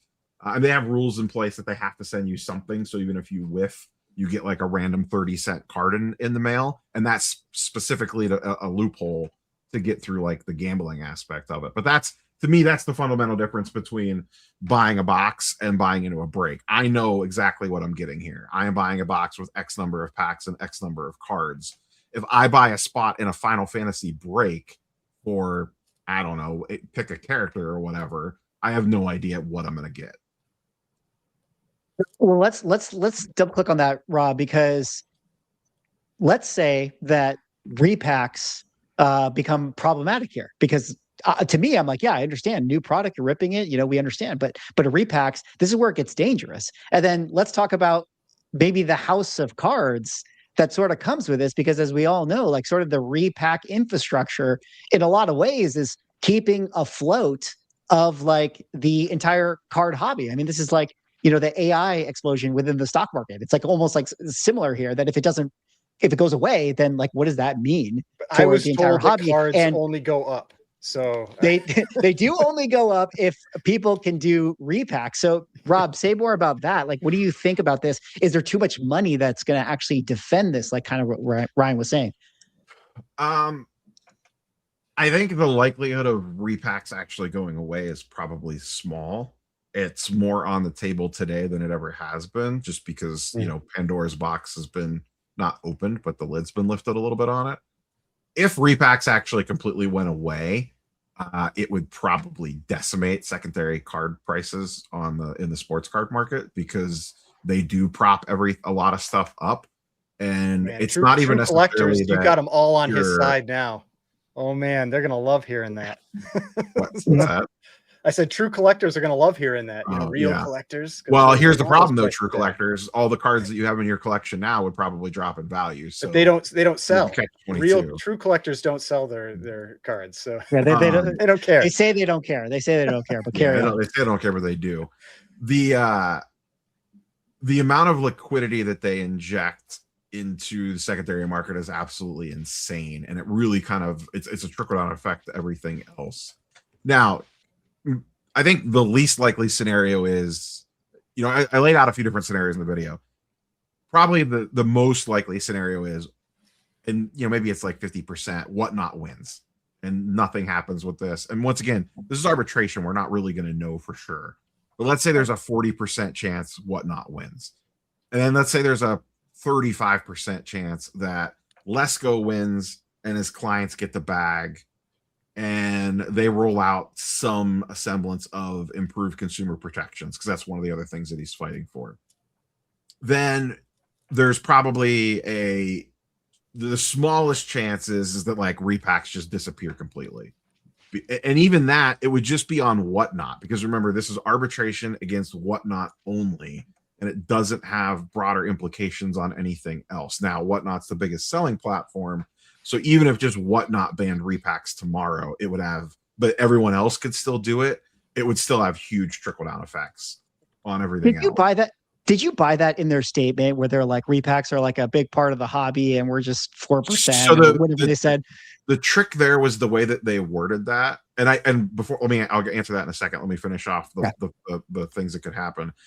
I think the other one that could happen that's slightly more likely than them completely getting banned is that they exist with like way more oversight. So you could sell them, but you now have to very strictly follow X, Y, and Z rules to be able to sell them on our platform. And we don't know what that could do to the liquidity of them. Or do they still sell as fast if all of a sudden you can't do all these, games of games to get people even to buy in?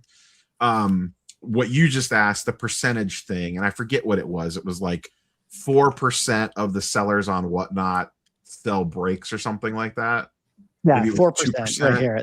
This is, and while sellers who break only make up 4% of our seller platform, which is probably factually correct. It's 4% of sellers.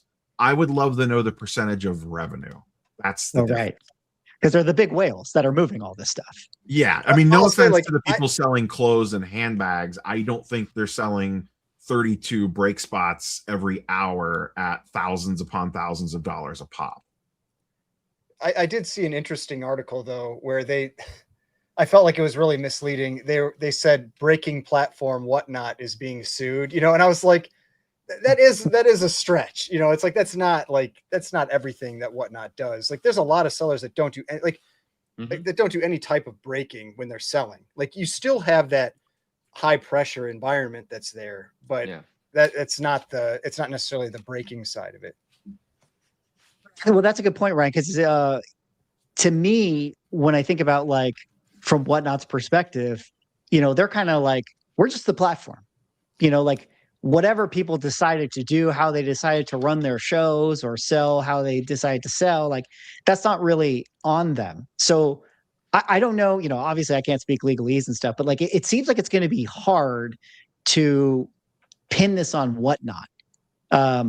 As opposed to, like, there's just some unscrupulous sellers doing shady stuff. Yeah, I mean, maybe they get pushed that they have to start banning people. I mean, because it's still like, it's not like they can just be like, oh, you can sell drugs on our platform and we don't, we're not responsible for that. Like, there's still they're still responsible at making that platform available. So I think there's still going to be something that you could argue that they do have some level of responsibility for this. I think, man, I didn't realize that they had gotten rid of that requirement for the having the certified repacks and that kind of thing. Because I feel like that looks pretty bad in this case. Like, you could say, oh, they were going to do it and now they decided, we're not doing it. And here was the thing with the whole certified repack thing. It sounded great on paper, and I've only heard that they've gotten rid of it. I don't know. I have no fundamental proof that they have, but there's been enough chatter that it seems like they have. But even if they didn't, here's what people were doing.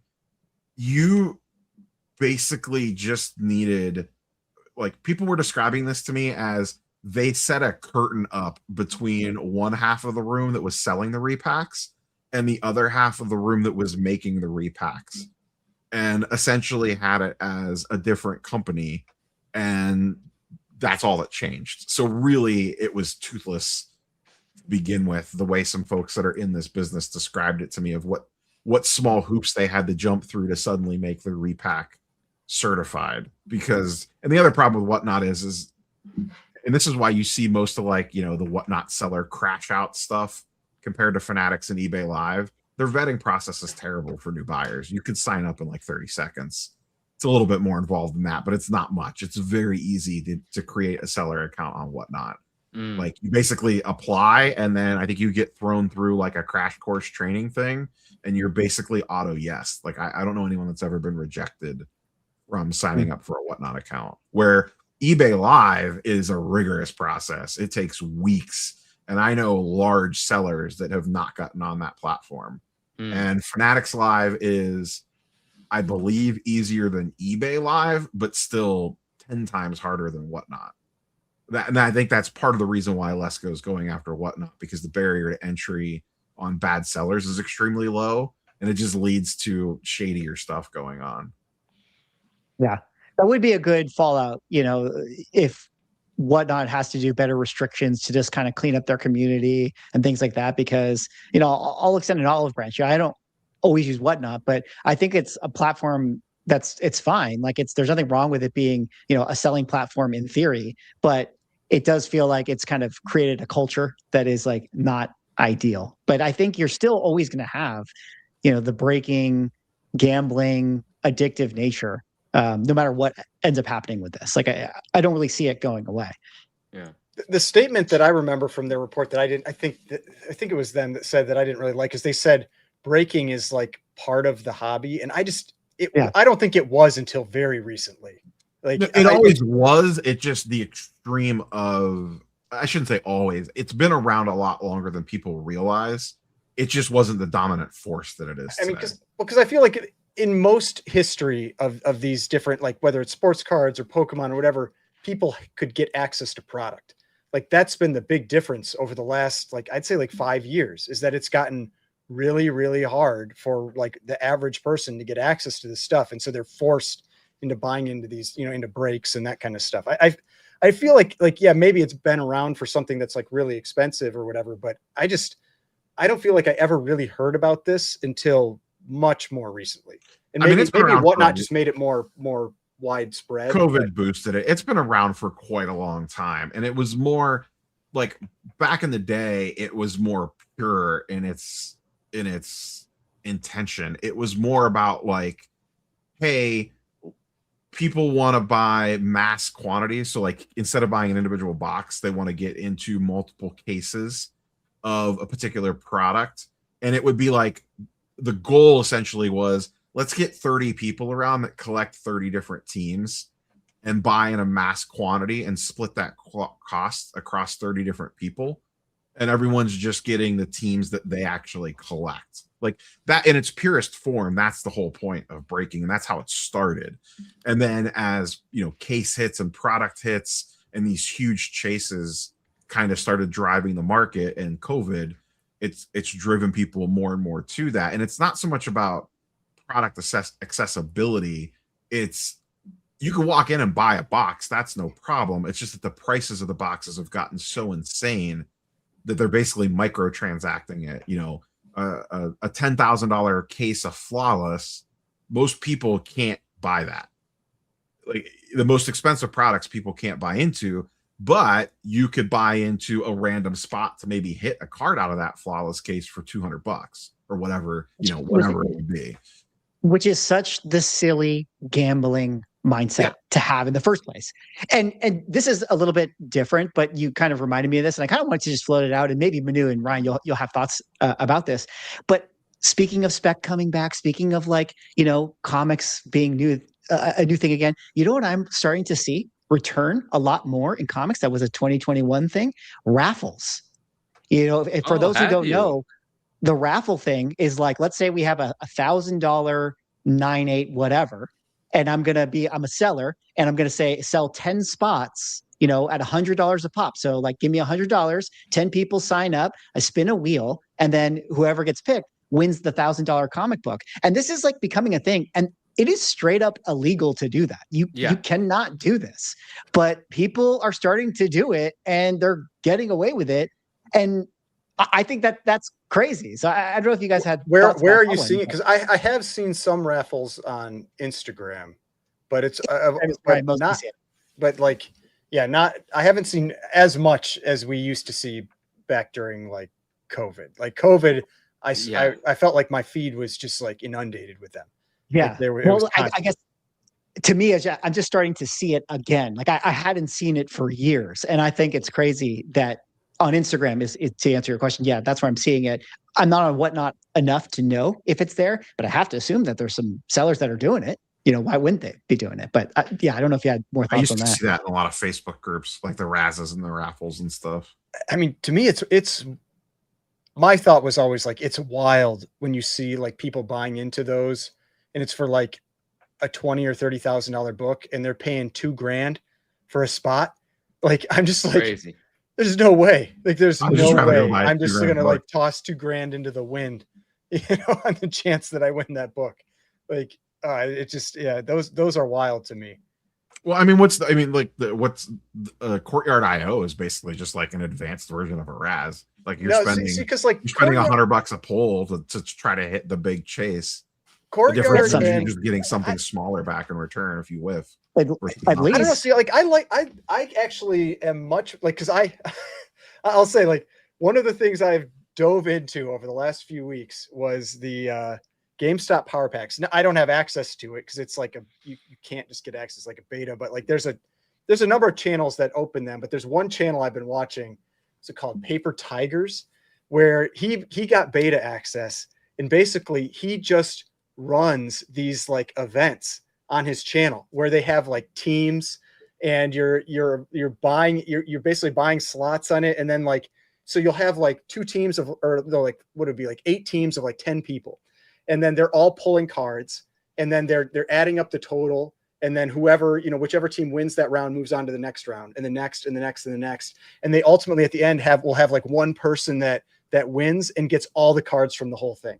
And it's like it is super entertaining to watch, and I am sure it is illegal because it is just totally gambling. Gambling on gambling. It's so many levels, but it's so entertaining to watch. But my point was there that like from watching all of this, if you are trying to get that like whatever that dopamine hit from opening packs or whatever, you are way better off going on to Courtyard or going on to GameStop for the power packs than opening packs, because your odds of losing, like the percentage of money you're going to lose on your investment is so much better there than in opening packs. Like I've watched guys open like sealed boxes that cost like $1,000 and get literally $85 in cards. I mean, you're just getting destroyed. Whereas like, at least in like the power packs, like I feel like maybe your worst case, you're losing 50% of your money instead of like 90%. I just like, to me, if you're going for a dopamine hit, I'd go for that over opening packs. Like packs is just a crapshoot. This segment not sponsored by Courtyard. I was gonna say automatic with the ad read for Courtyard IO. Shout out to them. Send me money. Sponsor the Ungraded Truth. But I don't know. Manu, do you have any last little thoughts on this one, or with the raffle thing? I just thought that was interesting. Getting ready to raffle off some 66 Donruss. I can't talk about raffles because they're illegal. No, I did look into raffles. Early on in Instagram, I used to see them, during the pandemic, I see them everywhere. I've participated in a few. The first one I ever participated in a raffle. I actually told my cousin I was fresh to the pandemic. We were all fresh to the pandemic. I was fresh to Instagram, and I already knew what I wanted to do. And I was like seeing these people do raffles, like what the heck is this? Filling up spots and stuff. I'm like, oh my gosh, they're doing all this stuff. They're executing it all on their own. It was fun and exciting. And I told my cousin, I said, yo, get into one of these. The book was like $325. It was a $20 spot he bought, and he won. And he was like, what do we do? What do I do now? And I was like, well, I just started an Instagram page. I'll sell the book for you. And that was one of the first books that I sold, was the one that he won. And then you use those proceeds to buy into more raffles. I might have. And I did win. I have won another raffle after that as well. So from time to time, I participated in raffles, sometimes just to help fill a spot for a friend that's doing a raffle. But I saw them go away. So it's really interesting to hear that they're coming back and you're seeing them. There are some pages that exclusively do raffles, and they didn't necessarily go away. It just got real quiet. Like spots don't even fill. Then they got to have the second raffle, the mini raffle. And listen, I'll just say this. No one get me in trouble, please, whatever, right? Yes, when I was first starting, I was running raffles, some. But I did it after I created like a decent amount of engagement through my Instagram stories. I did it on my stories, and I did a 24-hour fill or kill, essentially, right? Like it either gets filled or it doesn't, and I'm not dragging this thing on, right? And I would do something very reasonable, and at the same time, I always had disclaimers. And anyone that's here that's participated, they'll remember. Like I used to have a whole page dedicated to, if you can't afford to flush this $100 down the toilet, you can't afford to participate in this raffle. 10 people are going to lose. One person, or 9 people are going to lose. One person is going to win. It's that freaking simple. If you don't got it to lose, you don't got it to play. And that was it. And I felt good about me because I put that messaging out there, and we always had a good time. But as my brand started to grow and there was more attention, I stopped doing raffles because I didn't really want the heat of it. And that's about it. In California, I looked into it. It is illegal. And the only way for me to do it was to become a nonprofit or something of that sort. And then I just stopped looking into it. Yeah. I think it's super, super interesting. I mean, again, they're popping up again. Maybe more conversations about this. It feels like, Spec is back 2021, influencers are to blame again. It's like the good old days, we're back in the good old days. There you go. All right. Well, shout out to Hurton here. with the $2 that says crime suspense 17 or 20. Let's pull them up, shall we? Crime suspense number 17 is the gunshot cover, and crime 20 is the hanging cover. Ryan, what do you think about that? I'm a crime 20 guy. I think it's a creepier cover, so that's the one. 20 is creepy as fuck. It's the eyes. The eyes are super creepy. Yeah. I'm on 20 as well. I'm on team What's the 20. other one? We've already seen both of them. What's the other one? Yeah, we got 17, 20. All right, I'm gonna go with the hanging man because this other one just doesn't look cool to me. There you go. There you go. Clean sweep. There you go. Heritage. Ryan, which one sells for more? I think you know the answer to that. I'm almost certain the hanging cover sells for more. And that's the obvious choice. All right. Oh, wait, speaking of selling for more, do we have a Dork versus Batman update? I'm not like stepping Nobody is buying Dork. That's the problem. Because I am losing this bet right now because nobody's buying the damn book. Coming up? we got a segment. We got a segment. Don't worry. I know everyone's most excited about our Dork versus Absolute Batman segment. That should be how we end every show for the next year. That should be the last segment before we end the show. Oh, we probably are going to end the show with it. And I'm just like, someone's just got to buy that damn book and nobody's buying it. Going forward, that should be the last. I'm proposing that should be the last segment in the show. That is a deal. It would be the last segment, but we got to talk about this segment before we get there. Another one of everybody's favorite things to talk about, which is, of course, PSA increasing their prices. Guys, if you don't know, PSA just recently made a post that had this to say: last call for launch pricing. You still have time to submit comics and magazines with launch pricing before our introductory period ends on March 31st. If you guys don't know, when PSA initially came out with their comic book and magazine grading service, they came out with their pricing at this $29.99 for Modern, Modern Plus $44.99, et cetera.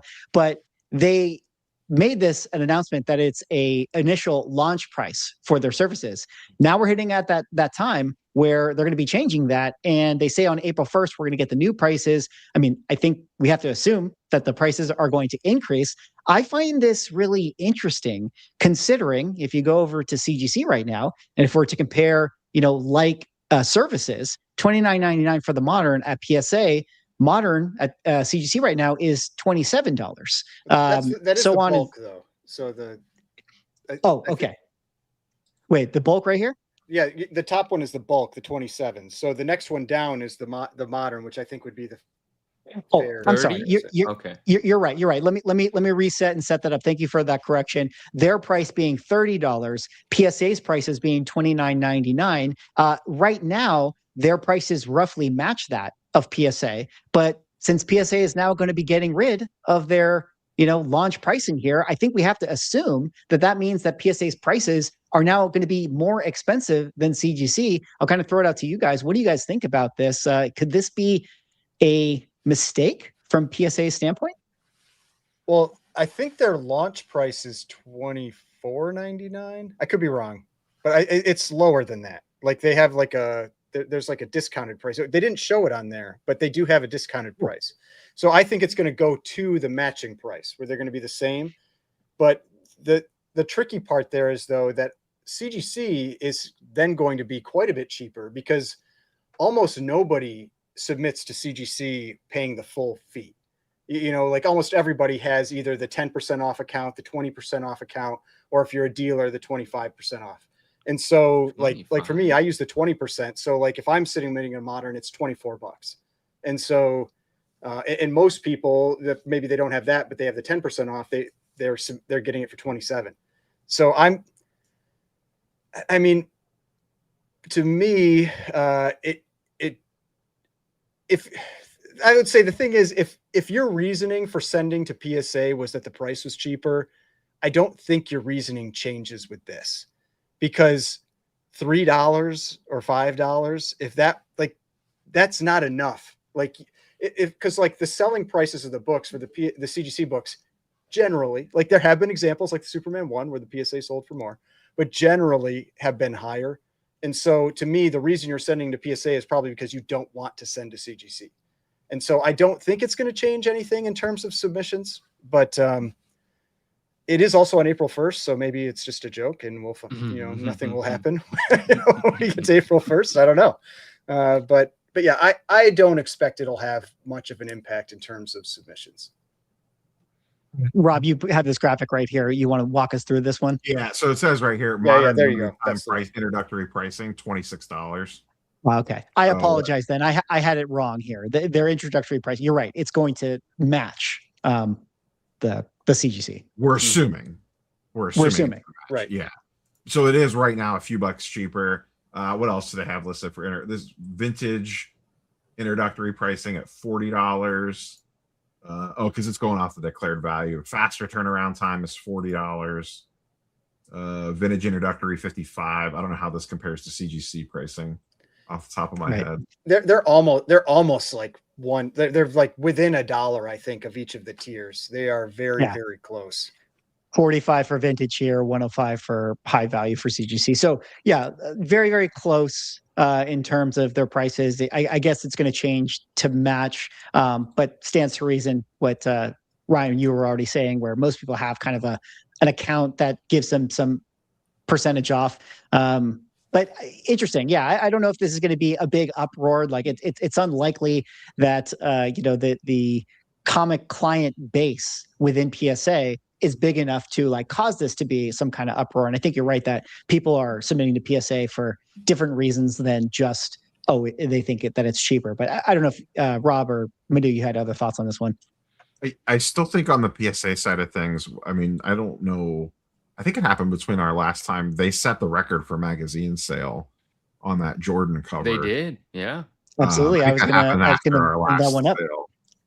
Yep. So I think their market, and we talked about this on end during their ramp up, that I felt the magazine was going to be where they completely crush CGC, and it seems like that's the case. A lot of sports magazines have been selling extremely strong in PSA holder, like even like beyond this one, just more common stuff seems to have been selling really well, and I think it makes sense. Card people are more used to PSA. They want that stuff to match, just like a comic book collector does. Yeah, I did hear from PSA at New York Comic Con in their panel where they said about half of their initial submissions are magazine. So Neo, it goes to show how much people care about them. You could not have been more right about your thoughts on PSA and magazines. Thank you, sir. You see how friends do that? You see how they do got that? the two PSA shills down there agreeing with each other. That's not Ryan just ruined a beautiful moment. I was just, this is Ryan throwing strays at both of us. Gosh, we were having a nice one. Oh, I love it. I love it. No, but yeah, that was a cool sale. Yeah, but I don't know. Any other thoughts, Madhu? I should note this is not comic related, but it is CGC cards related, because PSA raised their card grading prices about a month or almost 2 months ago now. And very quickly after that, CGC was forced to raise theirs. It did not affect comics, just cards. Forced went up a couple of bucks. We had permission to raise theirs. Permission, yeah. Well, no, CGC is not owned by. You got your. No, because you were saying, I think you meant it wasn't like they were forced because they probably got an influx. Yeah. Right. Yeah. But and then the other thing that happened this last week is they have now, in addition to raising their prices, have doubled their turnaround times. So their card turnaround went from 40 and 20 days to 80 and like 40 days or something crazy. It's really interesting. It's the exact same thing we saw during the pandemic when people were mad at CGC and they're like, I'm using CBCS. And then CBCS just got a fraction of the people that left CGC, and it just crushed them. And it seems like it's the exact same thing here. Like you get a fraction of PSA, and you get crushed. And I mean, yeah, just nobody has, because you can't stand up that volume that quickly. Like it just doesn't happen. And so yeah, it's really tricky to handle that type of situation. It's like you almost have to like put yourself in a losing situation to start so that you can handle, an increase. But man, like that's a tough pill to swallow, like to be like, oh, I'm willing to take lower profits or even losses to put ourselves in a position to absorb these, cards from another grader. But I mean, it's tough. Like, I don't know how you ever really are going to get like real competition in those guys. Like, I mean, like we were talking about earlier with pricing differences, it's wild seeing the pricing differences for PSA 10 versus like a CGC 10. I mean, it's like quadruple on a lot of cards that I've seen, like for Pokemon. I mean, it's nuts. And they compete better in Pokemon than they do sports cards. It's worse in sports cards. Yeah. Well, I don't know. Any other thoughts? Price increases? I'm sure. I guess it'll be kind of business as usual with this one. But you get a nice clickbait thumbnail in a couple of weeks. Yeah, April 1st, I'll be able to have a video that's PSA raises prices, not April Fools. So we'll see. It's right, April, well, you fool. All right. One other interesting thing that's kind of happening within the card and collectible world, seems like ever since we got that Logan Paul owning the Pikachu Illustrator card, is the amount of celebrities that are now starting to leverage collectors and collectibles for their own various platforms. I mean, we could start right here with a friend of the channel, Kevin O'Leary, who went to the Oscars recently rocking his one-of-one triple signed Jordan, Kobe, and LeBron card that he claims is worth 25 to 30 million. I'm sure that that's 100% accurate. And then we had Kim Kardashian and Steve Aoki hanging out, picking up Pikachu cards. Everybody was posting this, at their various selling accounts saying, Kim Kardashian likes cards. If you like cards, you should buy from me. And then we also had McKenna Grace, who, is very, celebrity actress who also attended the Oscars and did a little pack ripping on the red carpet and in the seats of the Oscars itself. But I kind of want to go back to you guys with this. And, we talked a little bit about Kevin O'Leary wearing the chain at his movie premiere and Logan Paul and this sort of marketing hype and influencers. But I just find it interesting that celebrities are really getting into this space. And I think that they probably view it like from their PR teams as like, hey, collectibles are really hot right now. Like this is a big thing. Like you should do something with it, even if they themselves are not into it. But what do you make of this? Like, is this going to just be like, once your, favorite celebrity is in it, it's like, it's over, guys. Everyone go home. Collectibles are ruined now. Like, what do you make of all this? I mean, I'll say like, and maybe it's just me getting played, but McKenna Grace felt like she legitimately does like Pokemon. Like that is the only one of these that feels real to me. Like Kevin O'Leary, he doesn't care about cards. He cares about cards and that it can make him money. He likes money, yes. And he's wearing it around. Like my opinion, my take on that is like he saw Logan Paul wearing his Pikachu Illustrator around, like on his chain and everything. And it went from a $5 million card to a $16 million card. And he's like, I'll wear a card around. If it gives me like, I mean, he's been at the Oscars, he's been at whatever, like some other award shows, like he's getting free publicity for it. Like it makes sense why he's doing it. The Kim Kardashian one felt really funny because she couldn't open the pack of cards. And she like clearly she does not care about cards. Like she was there probably for her kids or whatever, but like it was there. It was just like she kept trying to open it and she handed it to the person that was next to her. And it's like, yeah, you don't care about cards. Like this is not real. But McKenna Grace, that one felt like she legitimately like actually enjoyed cards. Like I felt like she could speak to it more than other people. Yeah. I think it's a mix of some of it is probably their PR teams in their ear. And then I do think there's probably a lot of these folks that are into something, whether it's sports cards, Pokemon, comic books, whatever. And it's not like quote unquote taboo to be nerdy anymore. So a lot of it might just be like, I think it's probably half like I'm genuinely like this stuff. And then the other half is, hey, this is a good PR spot, Like I think we've talked before. Like I think Emma Roberts is legitimately in the like she generally likes cards for real, not like just because her PR team told her to. We'll go to bat for Emma Roberts. She's an awesome person. I've worked with her before, and she's great. And she seems like she's legitimately into cards. But I don't know. I just think it's interesting that it's like, where's her guest spot? Come on, Swag. Because she was the one that she did that video where she was like opening. She's done tons. It wasn't a Disney card, but where it was like a certain signature card she was hunting for. It was like a horror card or something like that. Yeah, she's a scream queen. So I think it was I think it was a horror card. But Yeah. that one. Well, Yeah, shout out to Emma Roberts. She is officially invited onto the Ungraded Truth podcast, the #1 collectible show in the universe. Emma, come on over to the show. We had a good time hanging out, working on our screen printing stuff. So I think you'd be awesome here. So, Very cool. but I think it's interesting because it's like the celebrity stuff. Like it just feels. Some of it was organic. I think a lot of it was like, some of the celebrities you mentioned. And yeah, we know a lot of celebrities that are into comic books. Like CM Punk is like a big comic book buyer, and, Eminem and Nicolas Cage and all that we all know about. But I don't know. It just sort of feels like Method Man. Sorry. Yeah, Method Man. But it just sort of feels like they're using this more intentionally as like platforms to create buzz. That's what it seems like to me. And and then we get to talk about it. So it's a win-win-win-win, whatever. Kim Kardashian does not care about that pack that she opened, but Kim Kardashian is opening a pack. So it's conversation. Like, hey, what are you going to do? Yeah.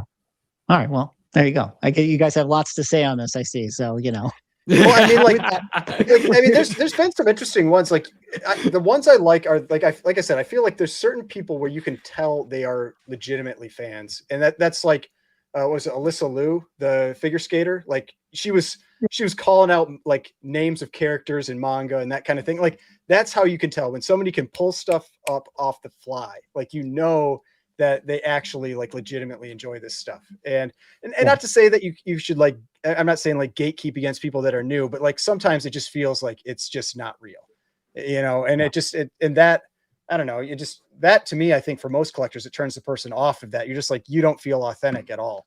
Like, I mean, I don't really care about your reasoning for collecting, but like, I don't know. There's just sometimes when you just like, you can tell someone just legitimately like, like their PR team was in their ear. And that to me, that doesn't work.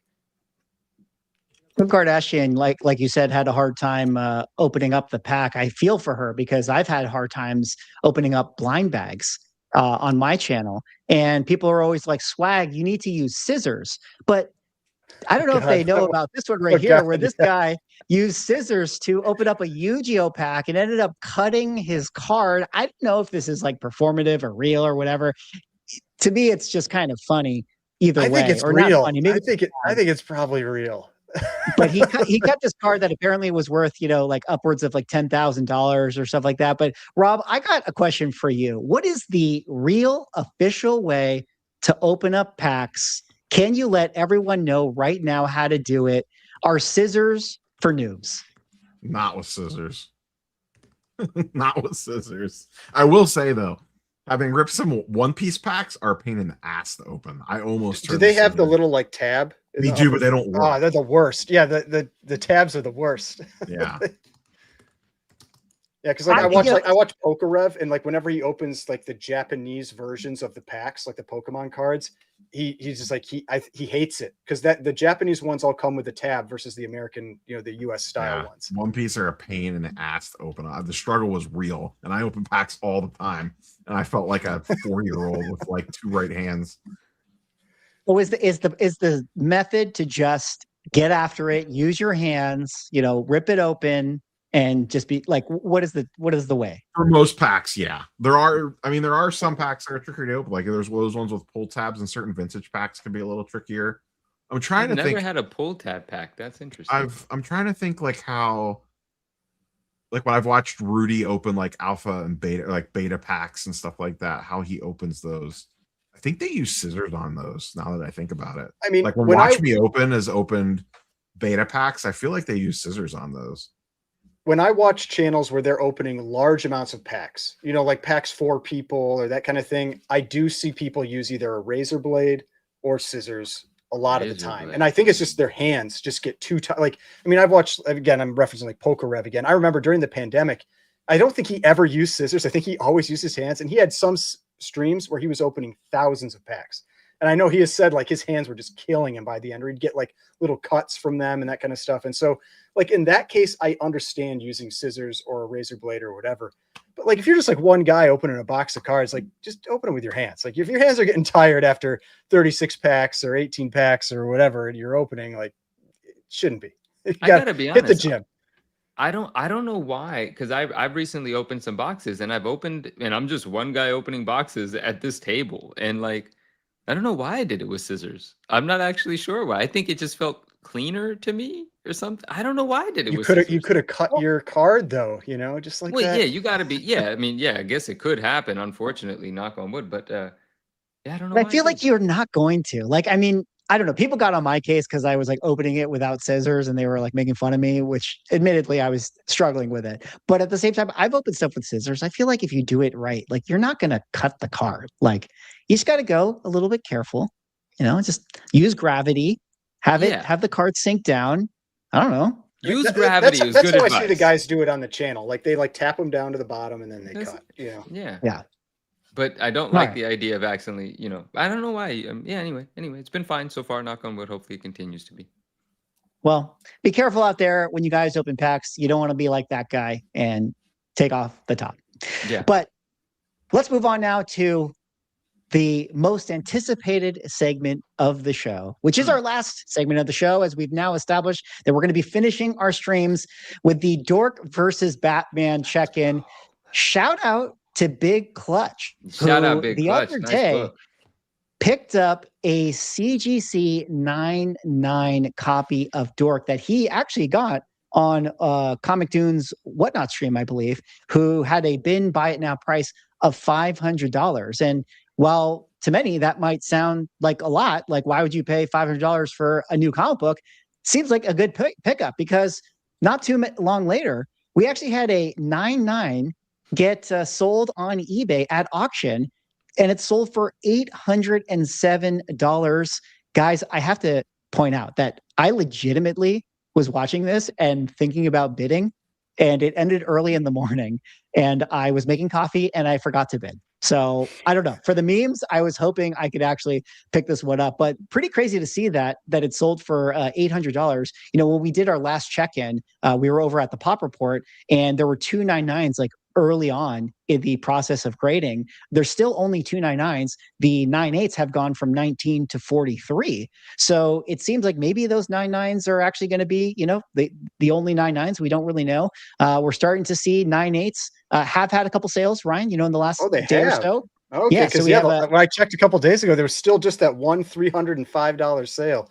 And it's killing. Yeah, so it seems like just yesterday, effectively, people are starting to get them in hand. But we had a 270, a 265, and another 270 go up for sale. All right.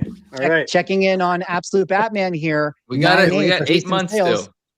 250, 270, 245, 270. So Dork Absolute Batman's losing right now. It's losing. Slightly in the lead so far. But guys, how are you feeling about this 99 sale for Dork number 1 right here? It's pretty crazy. Feels fun. I mean, it was apparently the same submitter that got both of them. Yeah. They said they had gotten both, but I mean, if no more come up, then that's the price of the book, I guess. But yeah, that was getting to be my concern on the Dork 9.8. Like they were coming up for sale and nobody's buying them, but now we're seeing prices dropping a little bit. Maybe I'm feeling a little better, but someone we'll see. We'll see. This is fun no matter what. But if someone puts together a PSA 10 of that Dork 1, for the sake of the meme, I would want that too. Let me know. And if or maybe Swag wants a PSA 10 as well. I'm not sure, but let me know if you end up with a PSA 10 of how's the census graph looking on the Absolute Batman one, Ryan? I know you've been. It's still growing by about, like 2 weeks ago, it went up by 209.8. So it's like 150 to 200 still per week. Is that all? It is. Let's point out, pretty wild. 44 universals, 4,076 have hit 9.8. I mean, that 9.8 rate is really high. And that's a little project. Yeah, that's a little low even right now, because CGC updates daily now, and I think it's like almost like it might be 4,200 now. Rob, I think to answer your question, it was at like 3,600 or 3,700 when we started, maybe something like that. And that was probably the total census though, because like I said, it's going up over 100 a week. Oh. So yeah. Well, yeah, pretty crazy to see that. I mean, no matter what these books end up doing by the end of the year, I'll tell you this: they're not going to do $7,100. But check this out, guys. Brett Bean, creator of Dork, ended up selling his original art for issue 2, which was a variant for issue 2, and he got $7,100 for it. But Cool. it made me kind of wonder, like, I don't know if this is like a lot for this. I mean, it's not the A cover. I think it would have been better to get issue 2 A cover. I don't believe that he's going to sell that though. But can you imagine if the Dork 1 cover went up for sale? Like, I think you could get over 30 for sure. Oh, I do too. I was going to say 20 to 30 is where I would think, and it wouldn't surprise me if it did more. Like, it's pretty hyped up right now. Yeah, Cool stuff. definitely pretty hyped up. But last little thing to point out, Ryan, there is hope for you as much as the census keeps on climbing. It is MegaCon this weekend, guys, which is the giant Comic-Con in Orlando, Florida. And that's kind of like the first Comic-Con of the year, usually kind of kicks us off into con season. And Scott Snyder is at a panel at MegaCon, and he said that they're not slowing down with the Absolute Universe. And currently they have planned Absolute Batman to go to at least 50 issues. I think the current Batman, and correct me if I'm wrong in the chat here, I think it's around like 20 something. So they're only about halfway there, which, to the point of the value of the book, it's at least going to be relevant for another 2 years as they continue to make issues. So that could be very beneficial for the value of the 9A. They definitely seem to be just like, they're trying to go for every major villain that Batman has. It's like, okay, we're doing the Poison Ivy one. I think I saw a Penguin and Two-Face coming up soon. I feel like he's got enough like mainstream villains that they've got a lot of material until they start, reaching the Calendar Man type, characters at that point. Yeah. I don't know. Any final thoughts, guys, on the Dork versus Absolute Batman check-in? I'm still confident in my victory at the end of the year, but Listen, I feel like it's going to be fairly close. I think it might be pretty close. If I'm sending you $100 at the end of the year, it's going to be my pleasure, and I hope you eat something delicious with it. I want to know I want it to go towards a meal. You guys go have a meal somewhere. I want to know what you eat with it. All right, I'll get the big arch. Because the CEO is that from McDonald's? Yeah, it's the CEO. I don't know. He made me think that burger was so good.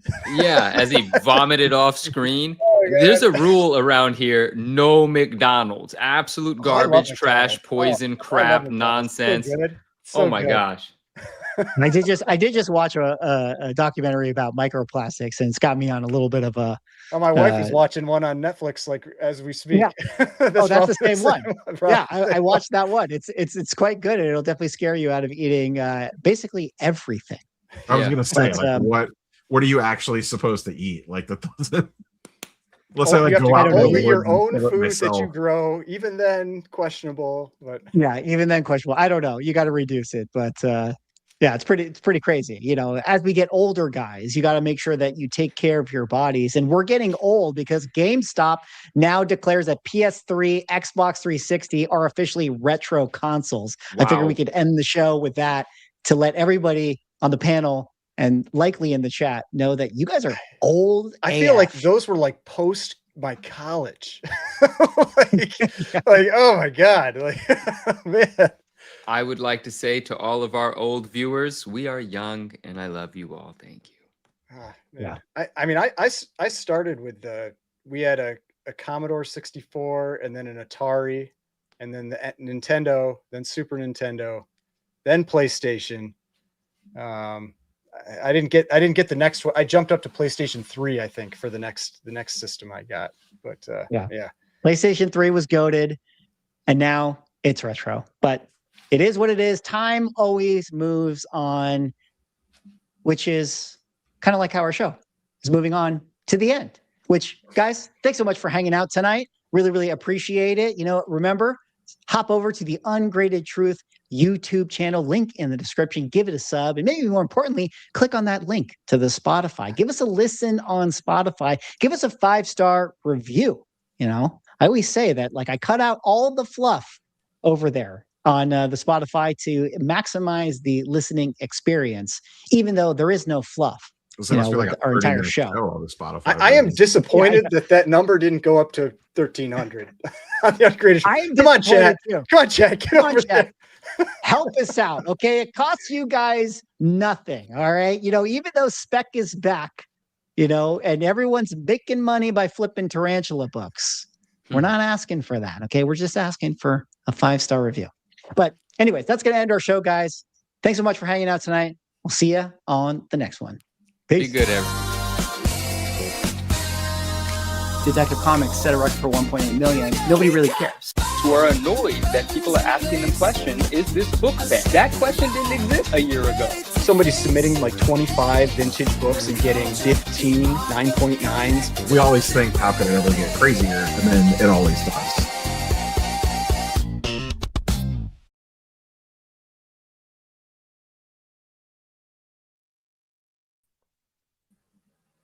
Damn it. What happened? Oh, we're still live. I got to end the stream. My bad, guys. Oh my gosh, bro. Fail.